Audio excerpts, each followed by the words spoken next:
Not getting any real idea as to what's going on, and now they're here to give it all the beef on the big stage, because we've seen TSM being pretty vocal and saying, you know, at the end of the day, if we're cheering for each other, if we're celebrating everything we get right and getting in the other team's heads, it's only going to spur us on. And I guarantee you, Oxygen, Foxer, I'm looking at you and not going to sit down and take that one. I'm super excited to see how Yoga and Kino step up in this game as well, and the difference that they can make. Last time these two teams played, 14 kills being dropped by both of the newbies. So to say they had a pretty significant impact is an understatement. Kafe is underway though. Let's get into the bands, Ace, and see what's going to be taken off the board on this one.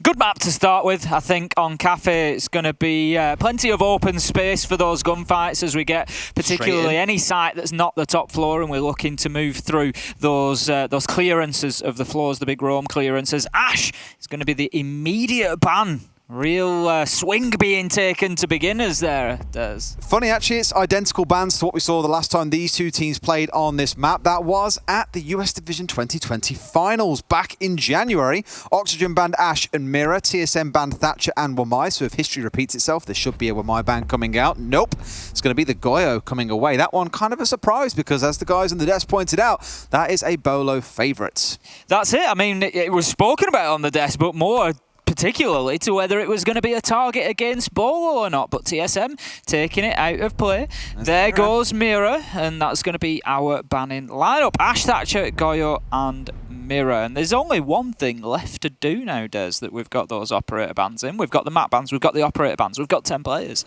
We've just got to have the war of North America at the minute. These are the last two teams inside of the tournament. As we said, one of them has to go home here. It is best of three. Only one can progress to tomorrow.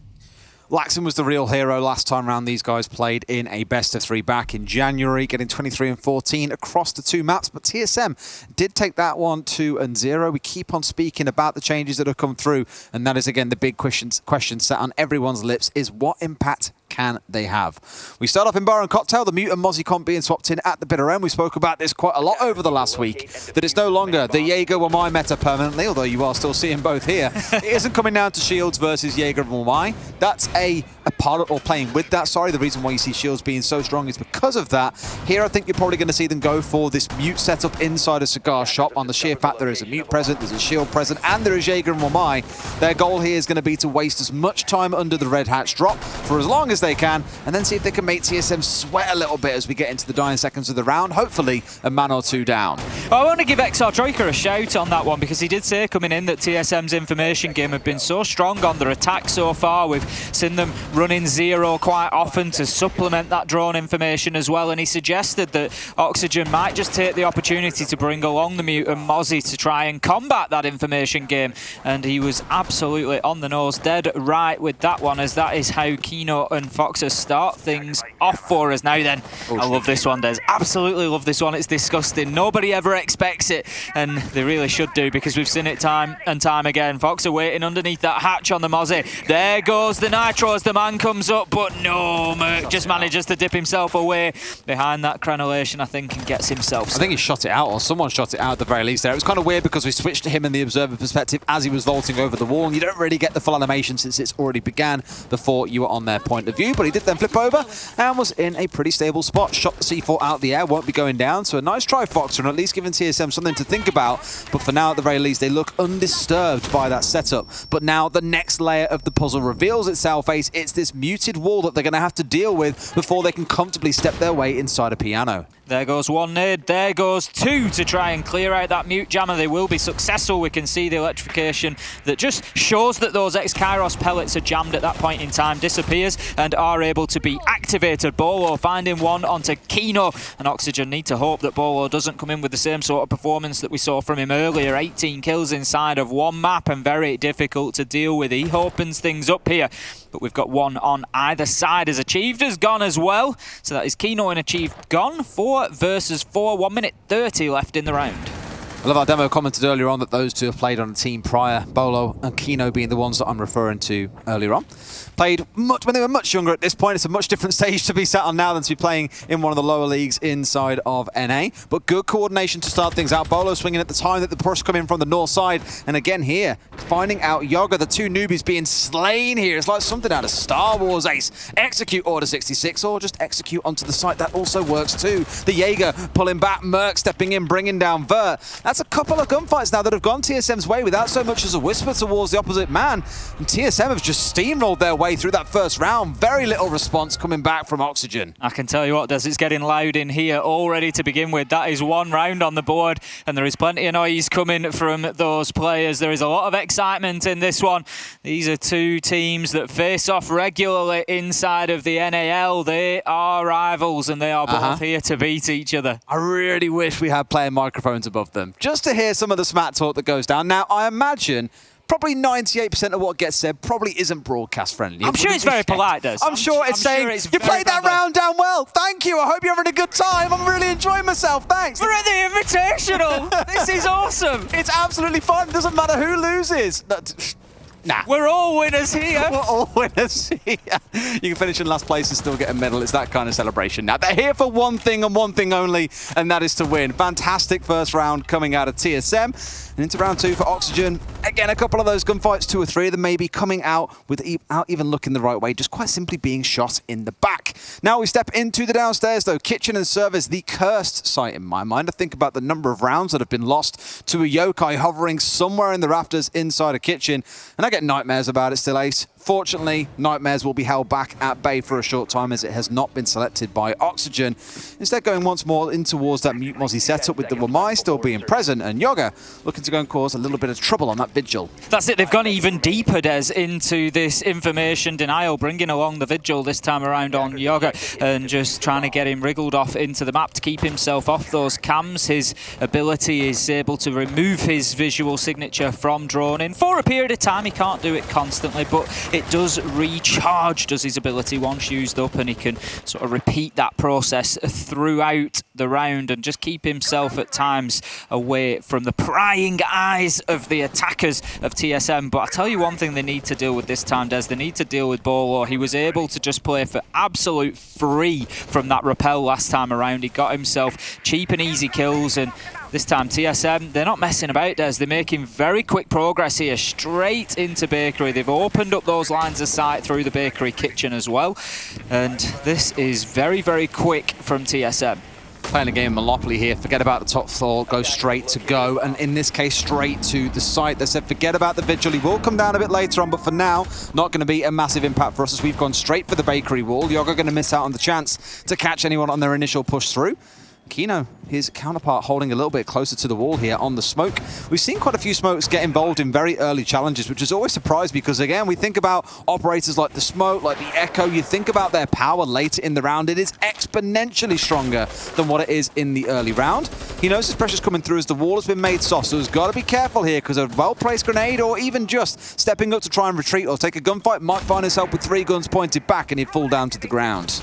Waxing on the Mozzie there, just working his way back down red stairs, but for the time being, he's just going to hold his presence there. I'm sure that TSM should be aware of that. 3 guns inside of Bakery here, all pointing in towards site. Kino's going to be full white flashed, but the push does not come at that point in time. Likely just looking to clear utility rather than to follow in behind those flashes at this point. Now Kino, he's going to open up with one onto Bolo from the smoke. Achieved his downed as well. Merc taking damage, and this is not looking good for TSM on the push, but Gio manages to potentially turn this around, but is downed as he tries to pick Achieved up. Yoga with a big play from above, and that leaves us now effectively in a 2 versus 4. 45 seconds left to go, and this is looking like a potential Oxygen round. Bit of a Bakery slumber party on the go here. Yoga doing a lot of work from above, and they weren't expecting that angle to be held for so long, I think, or just didn't quite anticipate that he'd be able to find them. With the 2 going down, back on their feet up to about 20 HP as a grenade comes singing in.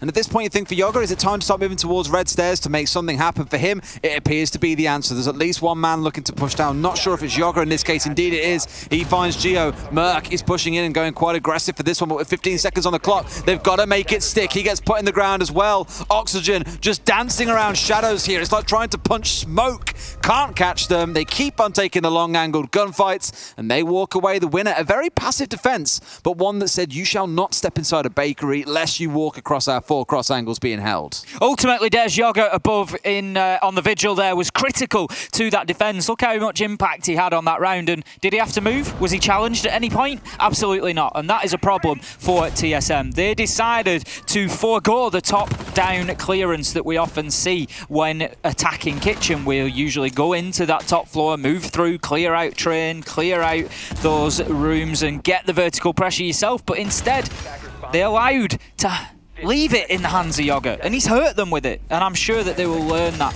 when they come to attack this site again, which they almost certainly will on this map. It's always one of those hard questions because you look at maps like Consulate, for example, and the team won't always full clear it. They'll say, look, we acknowledge there's Aroma, we know he can come around and cause some damage, but we've got to put the focus on the site. We can't chase a Phantom all round long. And I think maybe that was part of their fear. Since he started out on the 3rd floor, by the time they committed to going for a bakery take, it was like, well, we can't exactly back out now and then go and try and play for the 2nd floor, else we've already consumed so much time, giving ourselves very little chance to, you know, make a good execute happen off the back of this one. And they thought, well, let's just see what happens if he's still there. It's not going to be a massive issue. Turns out it was. And they did take a couple of challenges through the reverse vertical angle, but did not come out on top. It's a big round by Yogoro, and now we bounce back up to the top floor. Let's see if this time round Oxygen can hold it down without being picked off, seemingly unaware by the side of TSM. Kino there doing the work of the attackers, opening up those hatches, but to be honest, it's quite a clever move, really, Des. There's absolutely no reason not to. You know, you're not wasting time by leaving them closed. It's going to take achieved all of 2 seconds once he gets up there. That is what you do allow for. Foxer this time able to find that Nitro out of the hatch and onto Geo. And Des, I'm surprised that TSM weren't just a little bit more prepared for that. Maybe go to the roof in a different direction. They've already tried it once. They know this. And then the 2nd kill comes in as well. That's Bolo this time. And he was, again, so critical on this top floor attack last time out.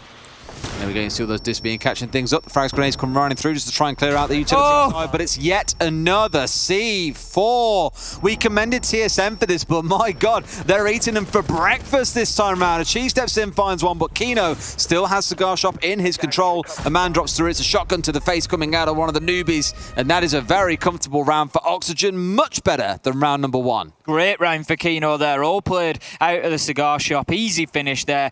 Achieve just sort of found himself in the middle around in no man's land, just pushing into bar. Managed to get himself one, but shut down quite easily. I like it from Oxygen, as I say, opening those hatches. It's interesting. You sort of think, you know, your gut reaction, the stock reaction to defenders in sieges that you leave the hatches closed, but there's no reason to. Like I say, there's so many options to open these up quickly. You're not wasting time by leaving them closed. Then it just gives you that opportunity. If anything, you can waste time for free. You can force the attackers round to an alternative rappel. You can have them taking that extra time, that extra care to get up onto the rooftop. If anything, you're going to burn time by doing it because they know that there could be explosives flying out of them. Kino just made that look easy as well. I didn't see the C4 when it first came through from the little, like, cubby inside of Cigar Shop itself. He had the top right corner left. Oh, it was great. Open up ever so slightly enough that you probably wouldn't look at it and think it's a problem if you're on the attack, but on the defensive side, you know that you can squeeze a C4 through there onto the guy that drops into Red Hatch.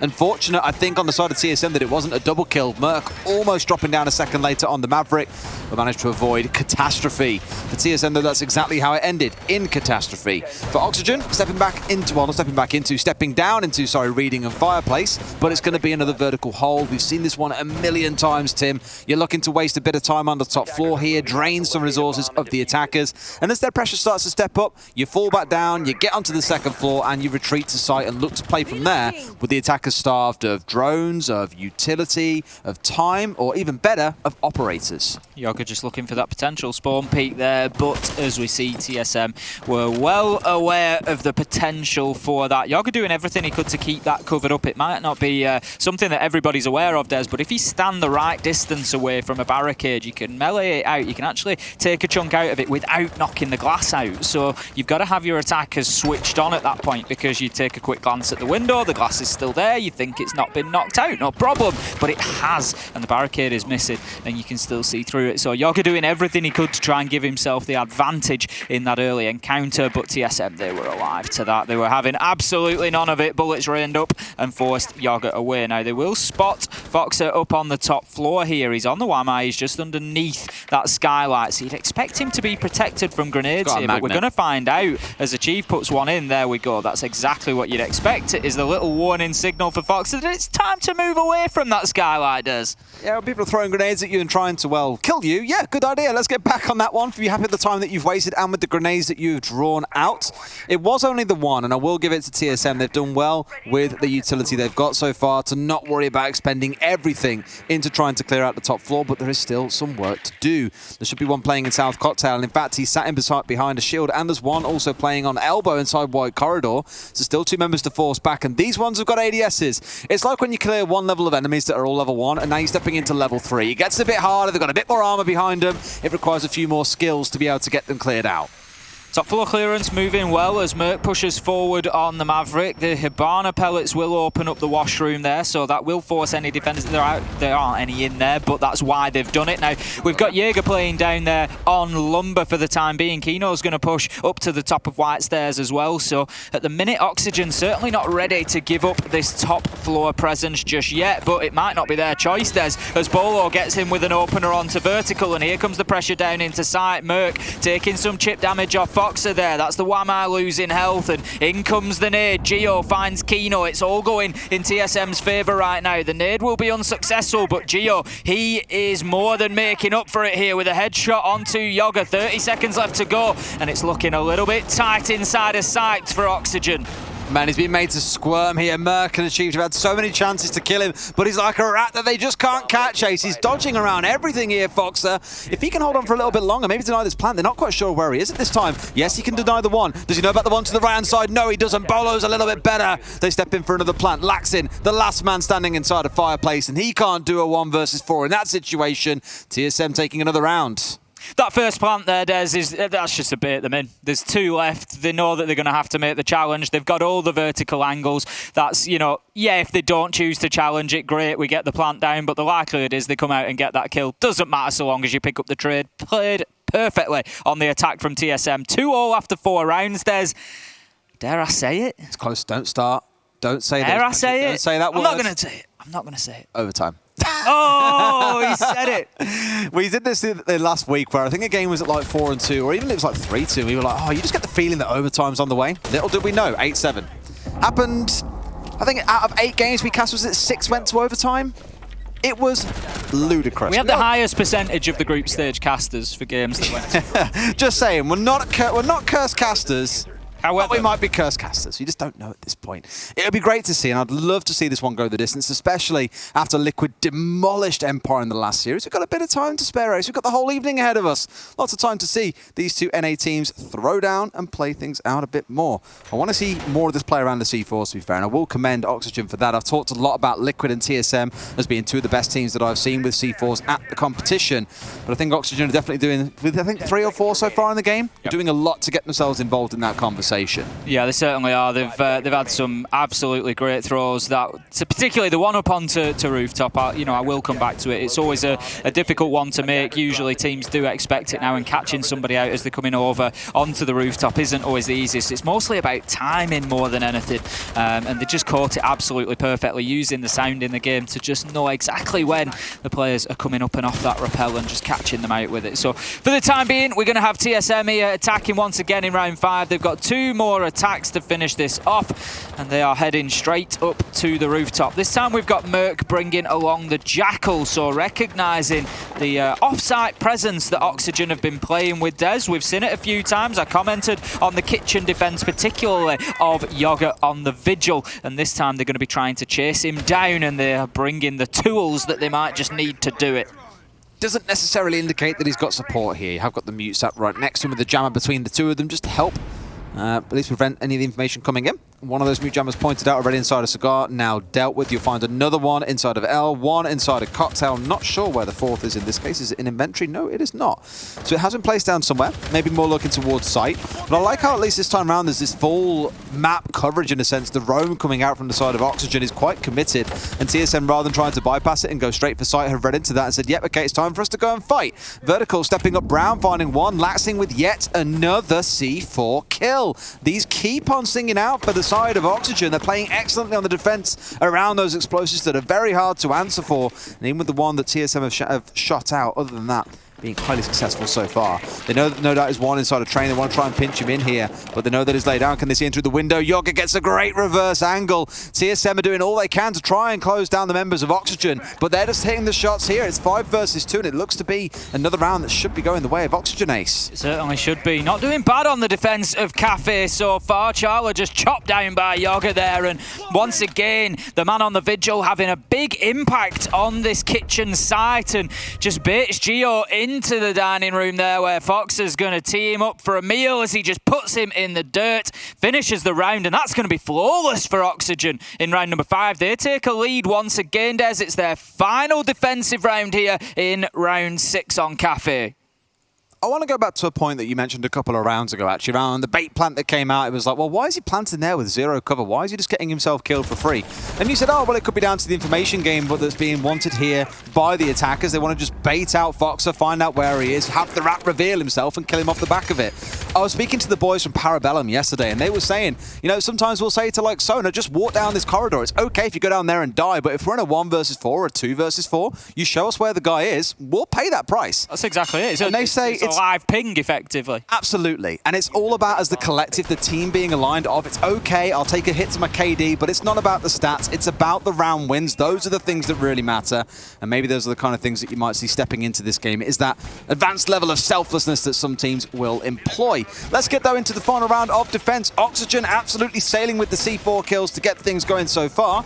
A couple of rounds going TSM's way, namely round number 1, in which they absolutely dominated the top floors. Top shot TSM, Oxygen in the back, more often than not.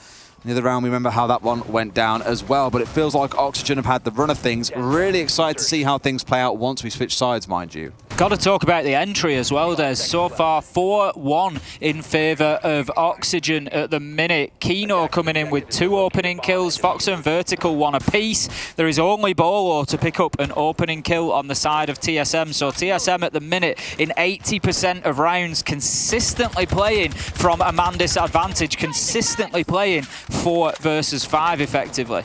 It's interesting how, for TSM, we have this conversation about the newbies, and then we look inside of EUL, for example, and we have that slight conversation around, say, Na'Vi. Look at the players that we always talk around there. Blur, Nay stepping up and going big, for example. We saw Joe step in last year and have a little bit of mild success. It does feel like this blend of experience and veterancy along with new, fresh gunners and what they can achieve as a result is the way to be going for a lot of teams, because those two teams are anything to go by. Na'Vi, the strongest, I'd say, in the minute inside of the EUL. Oxygen finishing first place in NAL. Goes to show that picking up new, fresh blood can be the way to go for some teams. Bolo just hanging himself out there on the rappel, but well aware that there is danger on that east side, just looking for any potential jump outs to be able to shut them down. But none will come his way. Oxygen are playing this one patiently. They're not too worried about getting overly aggressive in the early rounds. We've actually seen quite late kill times for those opening kills. There's usually at least after the first minute, and that's just suggesting that Oxygen, they're not in a rush to get into fights here. They're happy to let TSM come into them, let them play into their angles and pick up the kills as and when they present themselves. I was really hopeful we might see the super cheeky bout cam. I haven't seen one anything like it in the game except for here, and I think it was an APAC we first saw it, where you can throw the bout cam up through the skylight, it lands on one of the plant pots on the roof, and you can see the whole roof. It makes things like C4s coming up to skylight or onto the roof in general an absolute delight to watch, because oftentimes teams just have absolutely no idea they're there. We did hear one of those black eyes being shot out just a second ago. I'd imagine the one inside a piano has been removed. But then you are also looking at the fact that we have the Maestro on side, so there's still information to be played around here and a bit of utility to clear out on the attacking side as Bolo steps up and demonstrates exactly that. There goes the evil eye, and we're down to 55 seconds right now, Des. And TSM are still looking to clear defenders out. They're not sure, I don't think, that there is one playing underneath. And that is going to be Kino on the Kaid, if my eyes serve me and I get the silhouette right now. How about that vertical? Catch this, says Merc, as the nade goes in, perfectly cooked. Kino tries to use that Nitro, but will not be effective with it, as we've seen previously. But Foxer, he starts fighting back, gets one with the Alderon to achieve. The diffuser is going down right now, though, as Geo looks to confirm it. Will be successful. 4 versus 1. Laxing has got it all to do. It's unlikely that he's going to do too much, though, as he is now 1 versus 4. The diffuser is down. The angles are held. The crossfires are in place. He sees a foot above him, but he can't put shots down. He can't make any dent or progress into this comeback, and the shots will rain in. It feels like an inevitability at this point, a matter of time until he gets picked up. A nice shot, I'll give him that, on the white stairs with the deagle there, but it's going to be too little too late as he gets 2. But the time ticks away, as he doesn't have time to disable that activated diffuser. Merc ultimately finishes him with the pistol there. A valiant effort from Laxing, it is fair to say, but these two duking it out and finishing even Stevens after the half. I think wanted to match in there with the pistol as well, and to say, come on then, you got the deagle out, I'll get the pistol out, we'll have a bit of a showdown at dawn and see how things play out. But a good round from TSM. Charla, by the way, narrowly saving Merc's life, because Foxer, I thought, would have had Merc dead to rights. He was lining up to spray through the soft wall.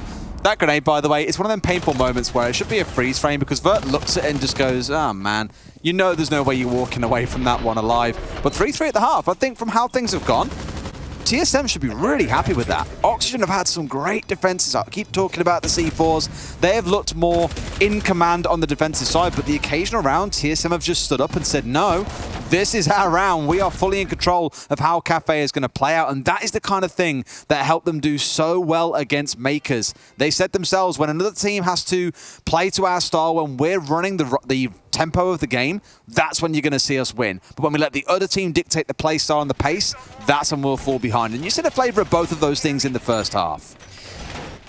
Absolutely love that nade from Merc. It just shows such a mastery when they're cooked to perfection like that, that they practically used as impact nades. It was, you know, it was on the floor for maybe half a second, if that, and Vertical, as you say, just didn't have any time to react to it at all. And in order to do that, you've got to understand so many things about the game, Des, particularly in that case. You got to know how long that fuse timer is. You got to know how quickly those grenades travel. You've got to be able to judge the distance to your target, and you've got to be able to mentally, very quickly, work out how many seconds do I need to cook this for to get it to explode as it lands. And doing all that under the stress of playing, it's great play.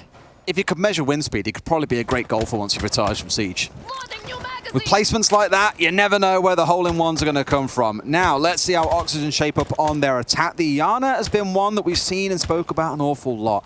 Teams kind of preferring the Sledge as the go-to frag grenade operator, but alongside it, often bringing along things like the Maverick or the Iana. Yoga, almost being caught by a C4, by the way, did comment on C4's TSM's proficiency. There's too many short names in this goddamn game. TSM's proficiency with the C4s, and they've got 4 of them. 2 have now been used, and no one is dead. So it's not the end of the world. But equally, there are no Jaeger. There's no Jaeger, there's no Wamai. There's nothing on the side of TSM to stop those frag grenades that we just mentioned a second ago for Oxygen come singing in. And I also want to keep a close eye on the gridlock and where Oxygen choose to deploy those tracks. He's got the replay there of the Nitro coming out. Yoga actually very nearly shot that out of the air. That was very nearly like clear pigeon shooting for him, but the explosion went off just before he was able to land his shot, and it did take a massive chunk of damage. Now Merc, he's been flirting with danger all the way through this round, playing underneath that skylight, but it's going to pay dividends, Des, as he finds an opener taking Foxy out. Now Bolo joins the party with a headshot onto Kino as well, leaving us 5 versus 3, and TSM are looking strong on their first defense to begin with. Might not have had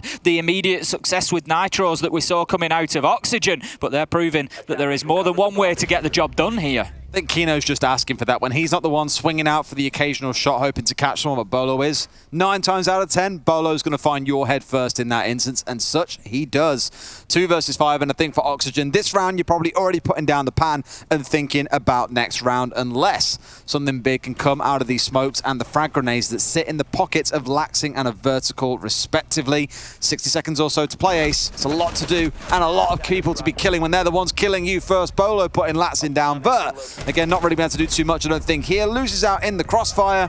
Charla stepping out to collect that final kill. A comfortable round for TSM. Very comfortable, and Oxygen are going to have to show us a little bit more of their defensive spirit on the attack here, because they didn't really find a way into that one. It's going to be round 8 now as we move through. 4-3 we find TSM in this battle of the North American teams. And let's not forget, let's just remind everybody of those stakes. The loser here goes home. That is it. It is done.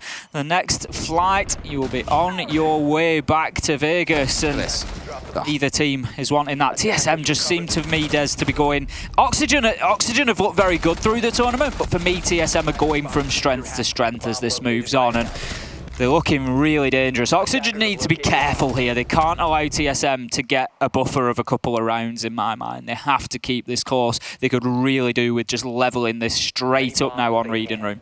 All 5 of those kills coming from those very narrow angles as well. Just the occasional pixel or two, a couple of shots coming out the end of the barrel, connecting onto the target on the other side. A few milliseconds more and those kills could have gone the way of Oxygen. That's just how close the game gets at points, but TSM just edging it out enough to get ahead. And I get what you're saying as well about TSM. We saw them last week during the group stages and said, man, they don't look as solid as maybe we would have hoped for. Lots of people will cry, oh, well, it's best of one. Of course, they're not going to look so good. Consistency between days is still something that can be replicated, regardless of whether it's best of 1 or best of 3. And they have got better and better as the week has gone by, but I definitely wouldn't go writing Oxygen off just yet. Oh, absolutely not. Absolutely not. They've, again, shown... The thing for me with Oxygen, Des, that they've really shown through this tournament is great resilience. They've shown an ability to have a tough start and then to come back into that and just absolutely dominate those final moments and get themselves through to the playoffs. And that really impressed me about this team. Coming into it, I thought, you know, what are Oxygen about? What are they going to show us here at the 6 Invitational? And for me, that has been the big takeaway, that this team is never beaten, and we're certainly not talking about them as if they're even behind here. Let's be honest, we've just got 1 round at the minute. But as I say, with the way that TSM, once they've got pressure applied to a team, once they've got themselves ahead, over the last day or so, they have looked very, very strong in that position. So don't let them get too far in front of you if you are Oxygen. Now then, we're going to have Yoga dropping at the red stairs hatch. He's looking to chase down Achieved. I think he knows that the man is just underneath him, but Achieved is 1 step ahead at this point in time. He's going to get himself down all the way to the bottom floor, and he's going to keep that game of cat and mouse going. You made the reference before I did. I was about to say it's like a game of cat and mouse, and you literally just stole that one from me, Ace. Sarkic link I'll be reporting a crime for that one. Either way, yes, you are right. I think trying to take this control down from the top floor clear, at least to get themselves anywhere near the site. They're already starting to play knock on the front door here. More of a push in from Train, rather than the conventional one that you'd often see, which is take top floor, drop maybe through the hatch and try and go for a plant inside of Reading. Feels like at least there is an appetite. I'm not going to say a guarantee, an appetite. That's a very interesting one being bopped out as well. What did they get rid of there? That was the Banshee, I think, that was sat underneath the couch, now blown out in this case. So, okay, not too bad. Getting their way on the moving forwards here. At least that opens up the 90 corridor, or 90 corner, sorry, pushing down red, which means that they can get that surround on Reading if they now want to change things around. It's giving them options at the very least, and those options are being expanded. Getting the Habano hole opened up inside of Reading, looking to make maybe a contestant to anyone playing inside, almost restricting the defenders here and saying, don't worry, you just don't know where we're going to plant at any given time. But to make it happen inside of Fireplace, they've got to get rid of these 2 defenders that are playing on White Ace. Yoga in an important position there, just looking to cut down the rotate, but gets forced to drop back. Now then, what a headshot through to Achieved. He just sees him through the peak hole that's been opened up in that dining wall and absolutely decimates the Malusi there, just removes head from shoulders and moves on through the round for Oxygen. The kills, they start to rain in, and they're all going in the favour of Oxygen right now. 3 versus 1, 25 seconds left to go. Kino starts to get the diffuser down. He's not going to get timed as Vertical finishes things off with a kill onto Geo. That kill from Yoga, what a shot onto the Malusi. That was absolutely wonderful. Even got a nice shot in chat, so they knew just how good it was. And here are the questions coming in as well from Laxing, asking, was it a pre-fire or did you hear me? Answer was a pre-fire for those who might be curious at home. I think what I really enjoyed about that round was in the dying 60 seconds, there was no information for Oxygen. They were out of drones entirely. Every single one had been killed, as you might see on the replay here. In fact, there was 1 or 2 just alive at this point, I think, so maybe it was about the 45-second mark that they were all cleared out. But to then be able to push forward, as you're seeing here, and just kind of play off intuition and know, okay, they're probably going to peek this angle. We know that guy's probably going to be holding this position. I know that if we push here, I'll get shot, and therefore you can flank on reading doorway, as Foxer did. All the little things kind of come together for them. And I'm not going to lie and say part of it is just not so much luck of the draw, but at least relying on the intuition and things kind of coming into or falling into line the way that you want them to. Sure. But again, impressive that you can do so without having to rely on pre-fires or on the information to inform you. Good stuff from Oxygen, bringing things 4-4 square. We joked about overtime at 2-2. It's starting to sound more and more real, Ace. It's absolutely looking like there is a real potential for heading in that direction, and I like to see that Oxygen came in, took control and won that round. As I say, the last thing they want is for TSM to get in a position to bully them with the scoreline here and to be able to take those additional risks. Right now, TSM, they're going to have to keep things tight, keep things safe here, because they are locked in a death duel at the minute with Oxygen. 4 versus 4, looking to take the strong start here in this best of 3 and get that first map on the board of Kafe. I saw someone float a question earlier on. I think it was on Twitter. They were like, at what point are we going to start seeing frost bans coming out on Chalet? Now, I know we're not on Chalet. I know we're just in a frost and it feels like a weird time to raise it. But it does prompt a really interesting conversation when you're saying, when does a frost start getting banned? Given how, 6 months ago, everyone would have laughed you off the park for that one. Frost never being picked up. And when she was, it was a bit of a meme. Frost and if someone walked into a frost map, they were the biggest meme going. I remember it happening in Nordic a couple of times. Everyone had to veto for it, poor guy. And I know that you are a magnet to these Everybody things. laughs at me for it. Yeah, you're just drawn into it. You're the planter, and I've been not run into a frost mat. I've been saying for years, Des, the reason I go into them is exactly the same reason as the pros do, and that's because I'm so locked into my ADS. I'm always looking for that next kill, you know, and that's why I go into them, not because I'm not paying any attention or not listening to the 10 times I've been told that they're there. Nothing to do with that. But that is why they tend to catch the pros out, because they play a lot of the game, particularly in the late round, in the ADS, ready for those fights, and especially with the changing kit. Speaking of which, there you go, coming in on the rappel. There's not the information there to say that there's a frost mat on the ground. He's ready for the fight. He's not checking underneath him, and look at what happens. You lose a man. Now then, 5 versus 2 as the kills rain in for TSM. Good defense from them. Just to finish, we're going to have a little bit of a lull here, I think, as Foxer just slows things down a little bit with Laxing while they try and get some information and a few kills. But the kit is what brought Frost back into the meta, really. We had that update to her equipment, the shield being available, as well as other things, and it's just really made her viable coming in here, and we're seeing a lot more play for the Frost. That's just it. Viability of her with the changes that came in, particularly the shield and the shotgun. And I think with Mozzie, for example, stepping out the meta ever so slightly once the mute Mozzie meta kind of quietened down. He lost his shotgun as well, which never really helped things. Nice. You need to have as many shotgun operators available as you can for site transformation, and specifically on this site. This shield here, sure, the Smoke's bought one as well, so you couldn't play behind his there. If you want to put one on Pixel, for example, inside a bathroom, there are always going to be options, but this one can be so frustrating to deal with, because chances are there's going to be an ADS sat behind that. If there was a Wamar, you got to deal with magnets as well.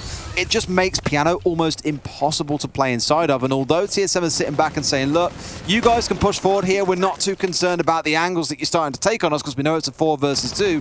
In any other situation, those will be defended to the hilt. Foxer and Laxing know exactly how difficult this is going to be for the time being. They're just trying to tease out these defenders to try and get kills. Foxer did manage to get one onto Bolo, but will be shut down by Geo ultimately. Laxing manages to trade it out, but in a 1 versus 3, you really are hoping against hope there to close the round out. He can't do it. As Achieved will finish that one off, and once again, TSM, they find themselves in the lead by the slimmest of possible margins. There's 5-4 now here on Kafe. So back and forth. It's what you wanted to see, Ace. No one wanted to step into this and see us be at 6-0 already. We like it when it goes back and forth. And for these two teams, won't lie, there's only one thing that has disappointed me so far. Smack talk. They've been pretty calm and composed. Like, I remember we sat upstairs earlier on for one of the games. I forget which it was, but a Latam team was playing. It must be Team Liquid, I think. It might have been Liquid. And I think it was like 2 or 3. It was the first round. It was 2 or 3 seconds from round then. And we just heard, yeah, from downstairs. We're like, oh, what the hell's happened? Like, oh, they're from round 1, Des. I think they're from round 1. That was it. They get so excited about this. And I was talking to the TSM guys over lunch as well, of course. Social distance, don't worry.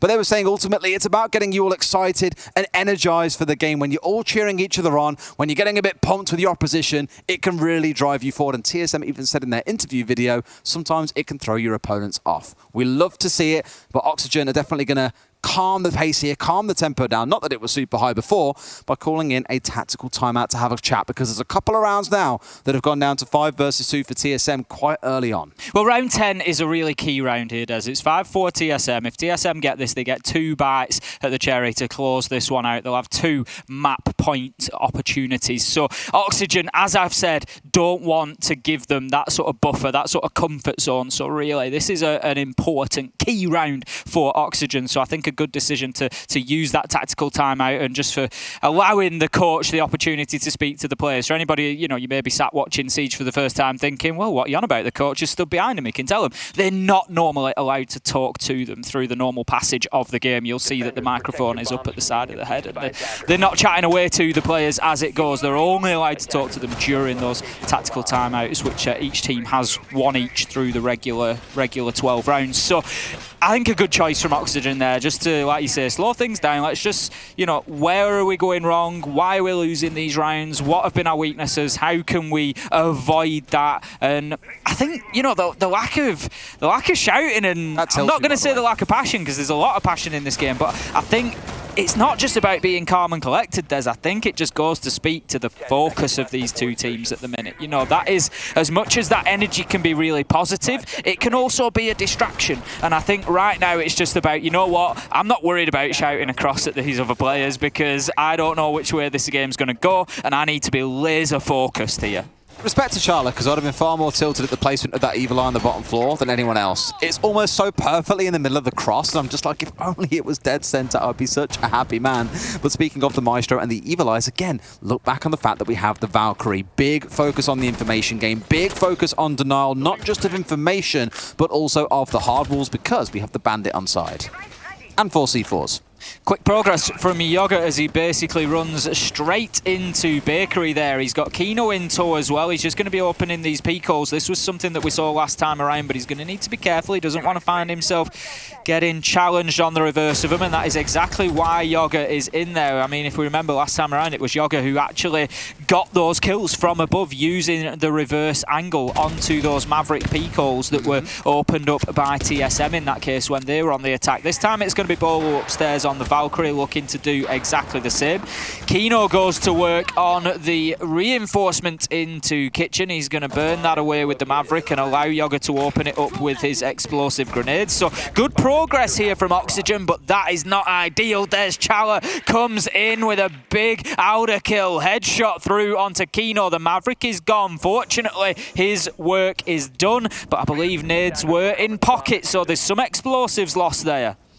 Some frustration, I imagine, that you have the DKB on side, and probably everyone is sat around a number of mute jammers here. Of course, it disables the phone call immediately, or if it does ring out and you step into the radius of the mute jammer, it is going to disable the call immediately. So maybe not as effective as it would be another time, but part of me thinks Verda's got this operated because something like a switch wasn't what they really wanted. They wanted the smokes to go for a plant, but again, you've just got the long-range gunfights being won. It was Oxygen on the defense in the first half that we commented. They're just sitting back and letting TSM walk at them and taking the long-range fights for free.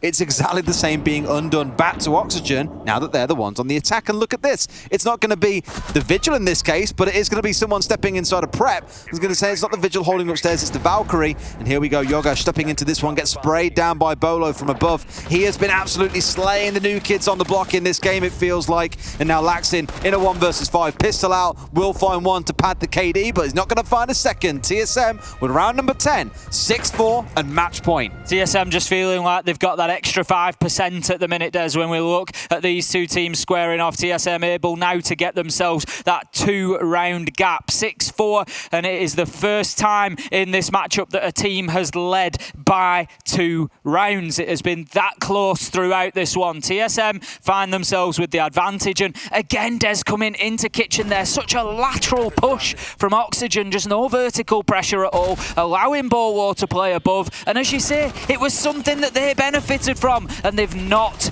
taken that message to heart. They've not gone in and denied TSM that same advantage, and they've paid for it. We spoke about a couple of the rounds just being very much so top 4 down to bottom. a couple of times now we've seen this lateral push coming out, and it's been a bit dicey both times where the long-range gunfights have just simply been won out by the defenders, by holding those longer angles, the cheeky little pixel points, and as soon as the attackers step in the sight lines, they are going down. Potentially the final round of the map then being played out, Reading and Fireplace, where we step into. And nothing huge to shout home about in terms of the changes. That Iana on the board once again alongside the Sledge.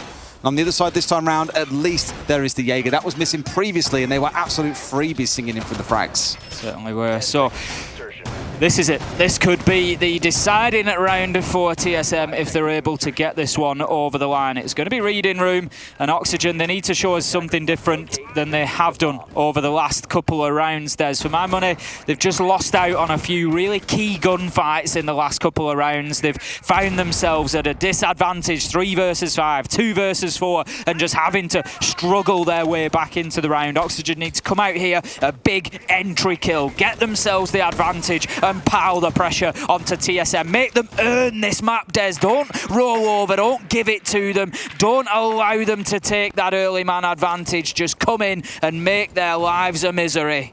Pain for Oxygen if it does is that this will be the second time TSM has then beaten them on Kafe. You can see that comfort kind of stepping into it. Next, let's not forget that we step into Oxygen's map pick on Clubhouse before that eventual decider of Chalet, which I am dying to see between these two teams. It is still a delight to watch Chalet play out, especially given that so many teams have barely stepped there before. In fact, I think those teams have played in Chalet. Oxygen with the winner, 7-5. So it's no doubt going to be a spicy one if we get there. Could be as close as this one has looked for the most part. There we go. That's the entry that you were asking for, Ace. Yoga finding achieved as he tries to get a little bit cheeky with the C4. Right, Oxygen, come on. It's time to double down here and find yourself another. Get yourself a serious man advantage here and then push us forward. Make TSM take all 12 rounds as an absolute minimum to close this one out. Oxygen, of course, will be looking for the overtime. Information, I think, being passed to Yoga there to tell him that there is a man in the Maestro spot on Cocktail there as he looks to challenge through the soft surface next to that hard reinforcement. Foxer, he's getting in on this top floor push now. Opens up that bar back storage wall with the sledgehammer, just gives himself these rotation options. It makes it difficult for TSM. Which direction is the attack going to come from? They can't be too sure, and it's Kino who makes that aggressive push forward into Freezer. Looks to clear out the utility on Cocktail there and continue this top floor clearance by opening up the Freezer wall with the Hibana pellets.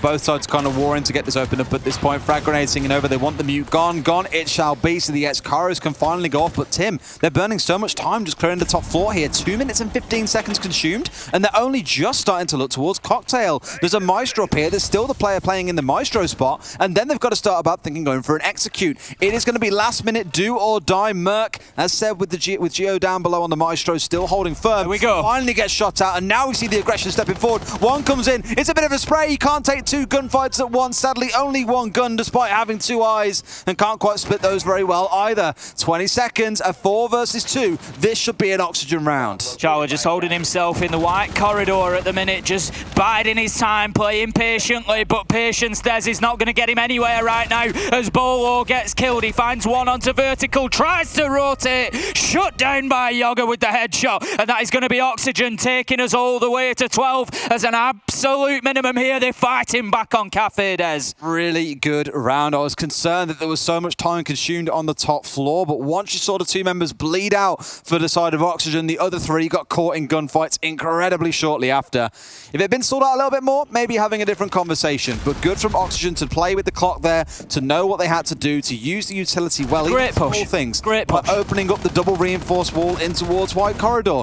The nades over the top. This push here at the exact time from 2 angles, absolutely beautiful.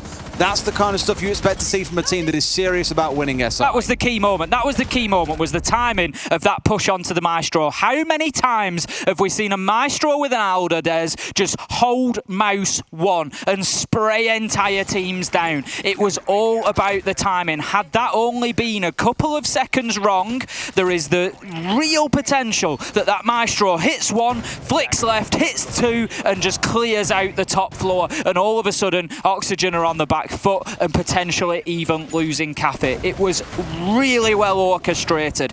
More of that. Let's let's get this going now. Oxygen 5-6, one more round, Des, and we go into overtime. I love this hold. I think I said the other day when we saw it, it's one of my favorites in the game at the moment, where you have the castle barricade plus the laser gate on the south window. That means you got to consume it through something like a Zofia impact and then burn the laser gate straight after. The one here on the doorway you've just seen reinforced up. First, you've got to burn through the laser gate, then you can get onto the castle barricade. And to make it worse, you've got ADSs inside a cigar shop, you've got the mute jammer, you've got a shield. It's all built around trying to prevent them from getting control of cigar shop, which is basically your landing pad, your staging point, your springboard for all your attacks on the top floor. So for TSM, as it was back earlier on, I think we said this back in round 1 for Oxygen, actually just looking to waste as much time as possible in the early round to make them sweat as it came around to the dying 30 seconds or so. I mean, this defense is something that was absolute staple for a little while, if you remember. We don't tend to see quite as much of it now. We certainly don't. Rooney's kind of brought it back. Yeah, we don't tend to see the castle edition too much. So Geo bringing that in for absolute maximum protection of that player trying to keep himself inside of Cigar. So keep an eye on that. We will, of course, keep you updated as the round goes on. We'll see exactly how quickly and efficiently that can be cleared out. Now, Vertical's going to look to put a nade into the white stairs, I think, but no, he dips away. He just keeps it in his pocket for the time being. But elsewhere, Foxer finds a nade onto Bolo, and Oxygen have the advantage, Des. I asked for entry kills, and they are serving them up. 2 in a row. It's a great way to get yourself in a commanding position. I think Bolo wasn't the player playing inside a cigar shop. Normally it'll be the smoke, since you can burn through those smoke canisters to waste even more time as you hear the first one of those get committed. They're going to make use here of the 2 charge on the pellets of the X-Kairos to burn through that laser gate, and now can think about burning through the rest if they want to. However, I was going to say you've got to be so mindful of the player that is inside of storage. If they swing out at the right time as you're focusing on that south window or on the double door, chances are you're going to lose your life in doing so.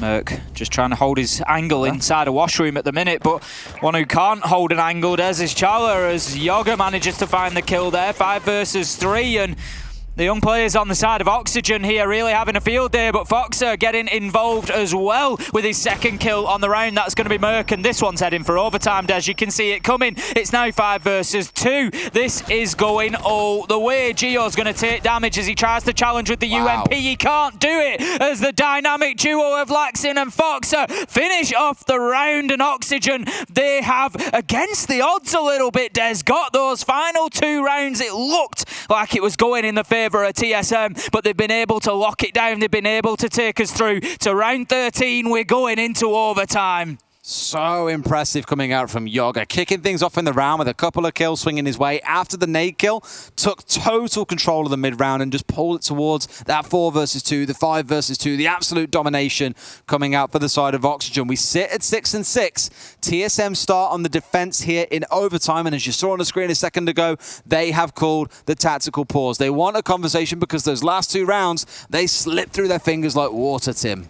They really, and I think, again, it's well timed. We've seen that. What a nice nade coming in from Foxer. Gotta say, it's so nice just being able to see all the kills back as well. So easy. You know, the ones that we don't see throughout the round. The observing's been absolutely fantastic. But of course, you know, there's no dream world that we live in where we can catch absolutely every single one of these live. So being able to see them all back at the end of the round and see just how they went down is it's wonderful.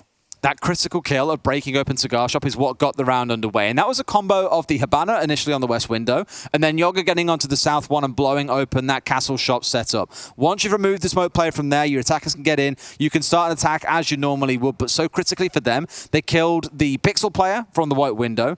They killed the smoke player from the south window. Pretty much everything was happening from outside the building. It wasn't really a focus on let's get in and go and push them hyper aggressively. Just TSM have found themselves in difficult positions where grenades could do the work or impacts could come out, for example. That's the weakness of that strategy when you rely a little bit too heavily on the Aruni laser gate behind you as well as the castle barricade. Once the south window is exposed, there's enough utility on the attackers generally, especially in a meta where Ash Sophia is so strong that you can breach that open with no problem at all. Oh, Des, this overtime is so close. It has gone 3-all in both halves. There is no advantage to be found in either defense or attack. We called it. We did. At 2-2. 45 rounds, anyone? You want to just call it at the start of the next one? Round 1. Oh, overtime, mate. It's coming. Imagine if it turns into one of those 45-round games. There's a history between me and Ace that many don't know. I think the first event we ever cast together was a very small LAN in the UK, and it was a Was it a 4.5-hour, 45-rounder series? Yeah, it was. There will be many players in the fun. UK or attendees who are present there who will remember that series, because I thought, good Lord, that is an absolute slog. For a single series, 4.5 hours. It wasn't even a best of 5. It was a lot of fun, put it that way. It was a lot of fun. We saw every single round possible.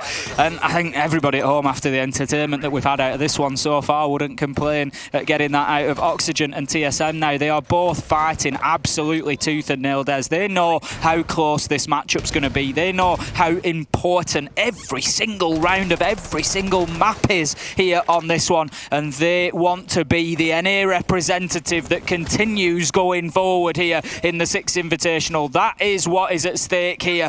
The loser goes home, and the remaining team is the only one left for NA's hopes. You got to think about it if you're a LATAM team watching this as well. If a team had come out and absolutely dominated the other, you probably have a little bit of fear, thinking, all right, God, fair play. You know, they mean business here, and we need to be careful of them. The longer the series goes on, one, the more rounds the players are going to have played, probably the more tired they'll be feeling going into the next series tomorrow. Two, the more you get to learn about them. I think for the LATAM teams, you can sit here and go, right, we've seen potentially 15 rounds of strats, setups, attacking patterns, everything you could ask for that they've been employing at SI. And in a case like this, both teams are forced to deploy everything. There can be no strat saved of, maybe we make it to the final and then we bring this out. No, you have to bring it out here, because if you lose this series, you're going home. Right, Des, what is going on upstairs? That is my question this time around. Oxygen, once again, thank you, Easy. He's going to show us exactly what's going on upstairs. And right now I'm concerned because Oxygen are not clearing it out, Des. They lost out last time to Bolo in guess what position, Des? The exact same one. The exact same one. He was upstairs and he was able to just rain down. Now then, there is a man on the rappel. It looks like Foxer on the sledge. If I had to guess from the silhouette, it certainly is. In goes the nade, and that's the challenge that we wanted, Des. I don't want TSM able to play for free up there. No. Kino, no! Gets himself with the nade there. Must have just been overcooked or taken a bad bounce back towards him. Bolo finds the kill onto Foxer, and this is all falling apart for Oxygen, but Vertical, he manages to get in and get the vertical kill onto Bolo. Achieved. He finds one. Vertical yet again trading out, but he can't do enough, Des. He can't do it all by himself. It's down to Yoga. 1 versus 3. He's got the diffuser in hand. He's got 40 seconds. Time is on his side. 1 versus 2 as well, because the other one went down in this case, so it's not impossible to do. But through that picture in the top left corner of your screen, you can see where the other two sit towards Restaurant. He's going straight in for the plant, though. Do they know here? They are moving, they're mobilising, they're stepping forwards. Got to know where they are. One out towards the left. What a flick! One more left. Can he see the head? Oh my God, he missed him by a fraction. Oh my God, it's turning into chaos, but Achieve wins it. TSM take round 13, but for Yoga, the almost clutch was there. What a moment that would have been for him. He'll know how close he was, Des. He got a sniff of that last man, but he just couldn't find him. Well played from Achieved. He made himself difficult to nail down. He just moved one way, then the other, gave him the juke, gave him the sidestep, gave him the razzle-dazzle, Des, and he finds that final kill to close it out for TSM 7-6. They've got themselves the advantage yet again. They've got another match point opportunity. Can Oxygen fight their way back into this again? Kino. That's one that's going to haunt you for a while. Oh, I mean, 5 versus 3, you would have said at that point, oh, for TSM, this is easy. They can walk this over the finish line, ain't going to grow aggressive. Even in the 3 versus 1, you get a little bit excited. But this kill on the jump through as he comes out, making that the 4 versus 2 is the spicy one. And for Yoga, you wanted to believe. You wanted to see him pull that one off there, just for the story, if nothing else, especially with a flick like that. It was disgusting onto Merc.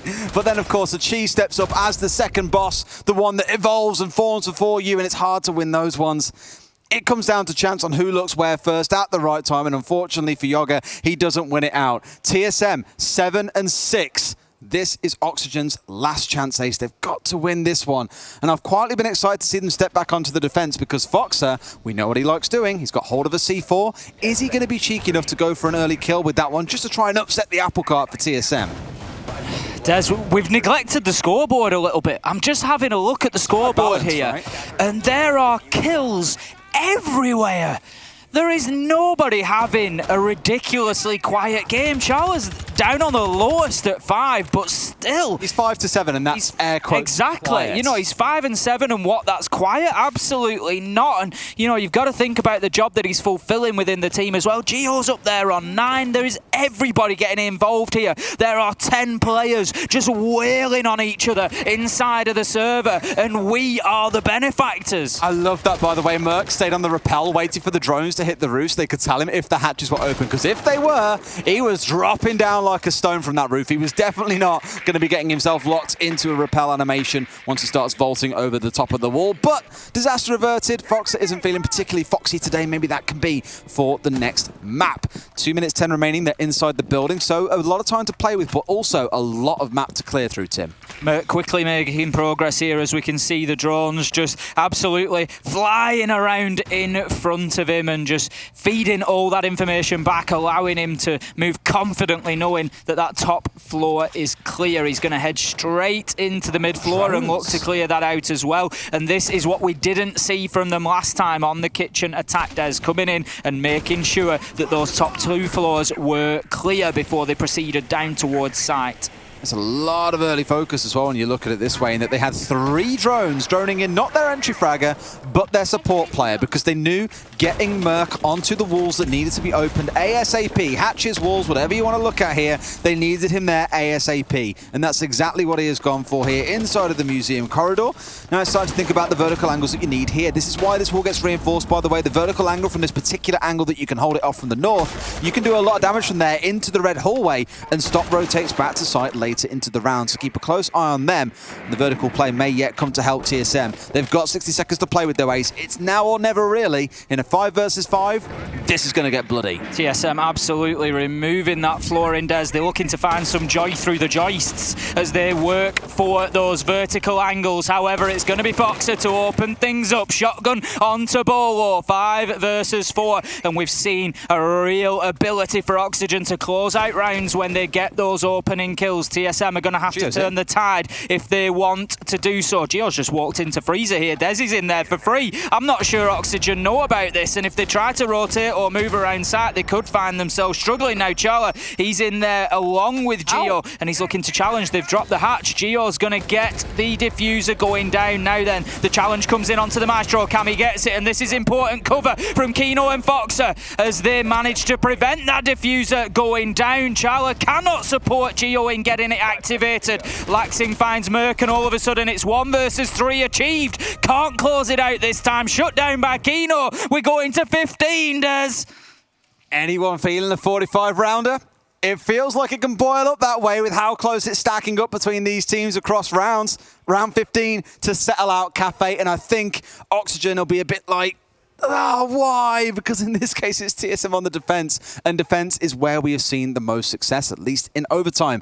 It was 3-3 at the end of either half, so a bit of balance in that sense, but in the last 2 rounds, at least, it has been all the way of the defenders. They choose to go to bar and cocktail. The Frost is on the field once again. The other side, the Yana stepping in, as we've come to expect. But a bit of a revisit in this round. I was shocked when they managed to get 2 inside of Freezer without the player that was inside VIP. I think it was Vert. Wasn't stepping across to contest. It's the reason why you leave that Freezer wall softest, so you can spray behind it from the shield when someone drops in. Or more commonly, you'll have a smoke playing inside of VIP, just chucking those smoke canisters in to force them out of the room and force them into lines of fire being held by the other defenders. But well held either way. Oxygen just said, look, you guys have the freezer, not a problem. As soon as you step out of that room, though, you're going down. Interestingly, Des, we are heading to the top floor. If we look at TSM's previous defensive half, they defended it twice, round 9 and round 12. And we get no closer to knowing who's going to win, Des, because it was 50-50. It was 50-50. TSM won the first round, round 9. Now, interestingly, they got the opening kill. Round 12, Ox G won. And interestingly, Des, they got the opening kill. The entry battle could be crucial here. 20% boost on round win rate if you find the entry kill. Imagine that. You kill one player and take them down by 1/5 of their size, and you get a 20% gain. It's almost like those numbers are designed to marry up to each other, something quite special. For TSM, it's going to be this storage hole once again, mind you, as well as having all of the bathroom walls softened up. So they have, well, not all of it, I think it's just half. You want to have the left side reinforced so you have something to play behind, but enough that you can contest inside a piano. So again, all about trying to waste time for the attackers, stop them getting easy control of piano, restrict them to playing just inside of cigar shop, and from there they kind of get a little bit stuck. They have to break Pixel open wide, they have to try and do something inside of storage. But I always think back to the earlier round Execute when it came down to the dying, 45 seconds, we were like, man, there's no way they can do this. And sure enough, they pushed through with an excellent Execute, completely destroy the remaining defenders on the top floor and managed to kill the rest on the second, all within the space of about 30 seconds. Here we go, there's 2 minutes left. Yoga is established on those red stairs. In goes the drone. We've got Vertical on the Iana on the east side. So it looks like we could have at least a 2-dimensional push coming in here from Oxygen, as they may try to push on to both sides, although we do see the Iana up on the rooftop now, so it looks like Vertical is going to join this vertical pressure. Now Bolo, he's going to open things up with the kill onto Kino, and as we said last time around, it was round 9, Des. TSM, they got the opening kill and they won that defensive round of Bar and Cocktail. That is a big advantage for them that Bolo manages to secure. 5 versus 4. We're halfway through the round. Oxygen, they need this next kill, Des. They absolutely do. They've started doing work inside a piano here, getting rid of the shield, opening up the piano wall. Oh, the spray comes out. That's a big one from Yoga. Bolo found it, but it's traded back immediately. We'll call that one all even for now, unless you look at the fact that Oxygen are in the 4 versus 3, or more specifically, the 3 versus 4 for them, and 60 seconds still to play. TSM can just hold here. Play it patient, boys. There's no need to go hyper-aggressive. Let them walk at you and pick up the kills. Maybe you want to go for a peek here as they're seeing this long angle throughout the whole entirety of Kafe. They connect this one onto Yoga, who's been such a prolific fragging force so far for Oxygen. You start asking questions of, can anyone save them in the 2 versus 4? Yoga looking to aggress. Oh no! Into the white corridor, Des, but Vertical's going to get found out by one of those frost mats. How many times have we seen it in behind the cigar shop counter? And he falls foul of it, gets his leg trapped. 28 seconds left to go. Yoga once again trying to push forward into that white corridor. He's going to be hit with the Banshee, he's going to be hit with the bullets, Des, as the damage starts to rain in. It is not looking good for Oxygen right now. TSM, they are rotating here as Achieve comes up the white stairs. He's going to make the push, and Oxygen, they stuck, Des. There's nowhere for them to go as this turns into a slaughter. Merc finds the kill onto Vertical. Laxing manages to get one back onto Achieve, but with 3 seconds left to go, it is all but a formality for Merc to close out this round, Des. TSM, they win. Kafe, they take the early advantage in this best of 3,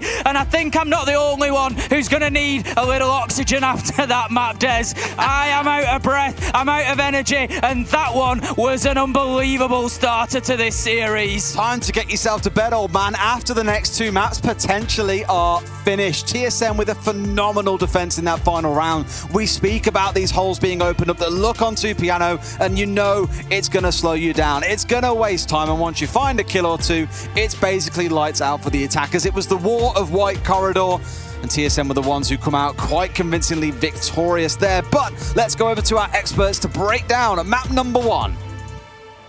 Thanks so much, gentlemen. What a game. Tugging on my heartstrings here. TSM with the lead, OXG fighting back, but then TSM taking it all the way to max OT to save the day. OXG fans, after this first map, man, I would take it easy on the copium for this one because it's going to be a long game. It really is. I mean, I quite like it when it goes long, you know, because we start standing here from round number 5 and we can just start seeing it build and the tensions rise. We've got a bit of a comeback there from Oxygen in the mid part. Ultimately, it wasn't going to be enough for them. TSM are going to walk away with that win, but it was such a close game. It really came down to 1 or 2 rounds, and that's really how a lot of Oxygen games have been going recently. Yeah, I think Oxygen, again, that momentum that they can shift into their control is massive for them.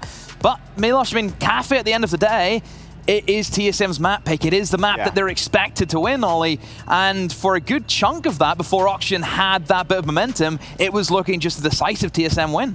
It really was. I don't think that Oxygen gave themselves the best chance really in the early part of that. You know, going down, it's always something we talk about as being something very difficult to come back from. TSM did a good job to close things out in the end. All right, let's take a look at our map summary, by the way, for those that did not look into that scoreboard all the time. There it is, great performance from everybody on both of these teams, all pretty much performing as best as can be, really. You're expecting, maybe 1 or 2 players taking the lead here and there, but overall, everybody was putting in their best, and just so barely TSM inching out the win. Yeah, the worst player there statistically is Chala, and even that's 5-8. That's not as bad as what you would think it is. Everyone in this game has stepped up massively, which I think is great, and it's what we expect from the caliber of this game. It is elimination at the end of the day, Milosh, so you would expect everyone to throw every single ounce of energy they have left into this competition to stay alive. Yaga, incredible in this game. He's been awesome for OXG overall in this tournament and in NAL, and today really stepping up the first big tournament this player has been at. Same goes for Kino. Yeah, the Young Gunners relied upon there for a portion of the frags. Kino going equal there, 9-9, not setting the world on fire, but doing his job. Yoga there, 11-9. It was a close fought game. There was nobody really that was streaking any sort of a significant lead. The good thing about the way that Oxygen have played that, and the good takeaway is, not only was it such a close map, but everybody performed. Everyone was there, everyone was present. 1 or 2 things. It really could come down to something as simple as, the mistimed nade from Kino. Yeah, that was one big moment that I know was as well. If that opening kill goes in favor of Oxygen, I think that's one of the biggest things to actually talk about is the opening kill. Whoever got that opening kill first it was big. Looked so much stronger. And for TSM, well, fortunately, they got more of them. Let's not forget to mention my personal MVP, the Pogmat, as we saw in the humidors. Oh, no, not you as well. Thank you. Pogmats are always like that. I love Pogmats. That's how. I love Pogmats as well. Ollie, do you like Pogmats? I just like calling them Is it a Frostbats. Zoomer thing? I think so, yeah, I think so. I think it might be an age thing, Milosh. You're ahead in the game. Tim doesn't call them Pogmats. Yeah, Tim's 55. Come on. Honestly. What sort of argument is that you're trying to pull here, X? Not on us, I can tell you. Though, that was map number 1. Kafe Dostoyevsky could have gone any way here for these 2 teams. We're going to ready ourselves for Clubhouse. So that's where I'd like to turn our attention to. We'll bring out the map bands very quickly on the screen just to remind everybody and refresh their memories on what was the preparation for this series. Our decider supposed to be Chalet. It's possible that we get to it, but it all comes down to OXG's performance on map 2. They have to take it to continue with their streak here and move forward in the lower bracket. Clubhouse, after this first map, what are we supposed to learn? What does OXG need that tiny bit extra demo to just push it over the edge? I think the difference is, Milosh, is definitely how the map plays out. You look at Kafe, look at Clubhouse. Dynamics are so different on both sides. NA, I think, on Clubhouse, it's their most favored map. If we look in NAL, we're seeing so much Clubhouse action. It is a map that both teams will know extremely well. Ollie pointed to saying that this is a basic map.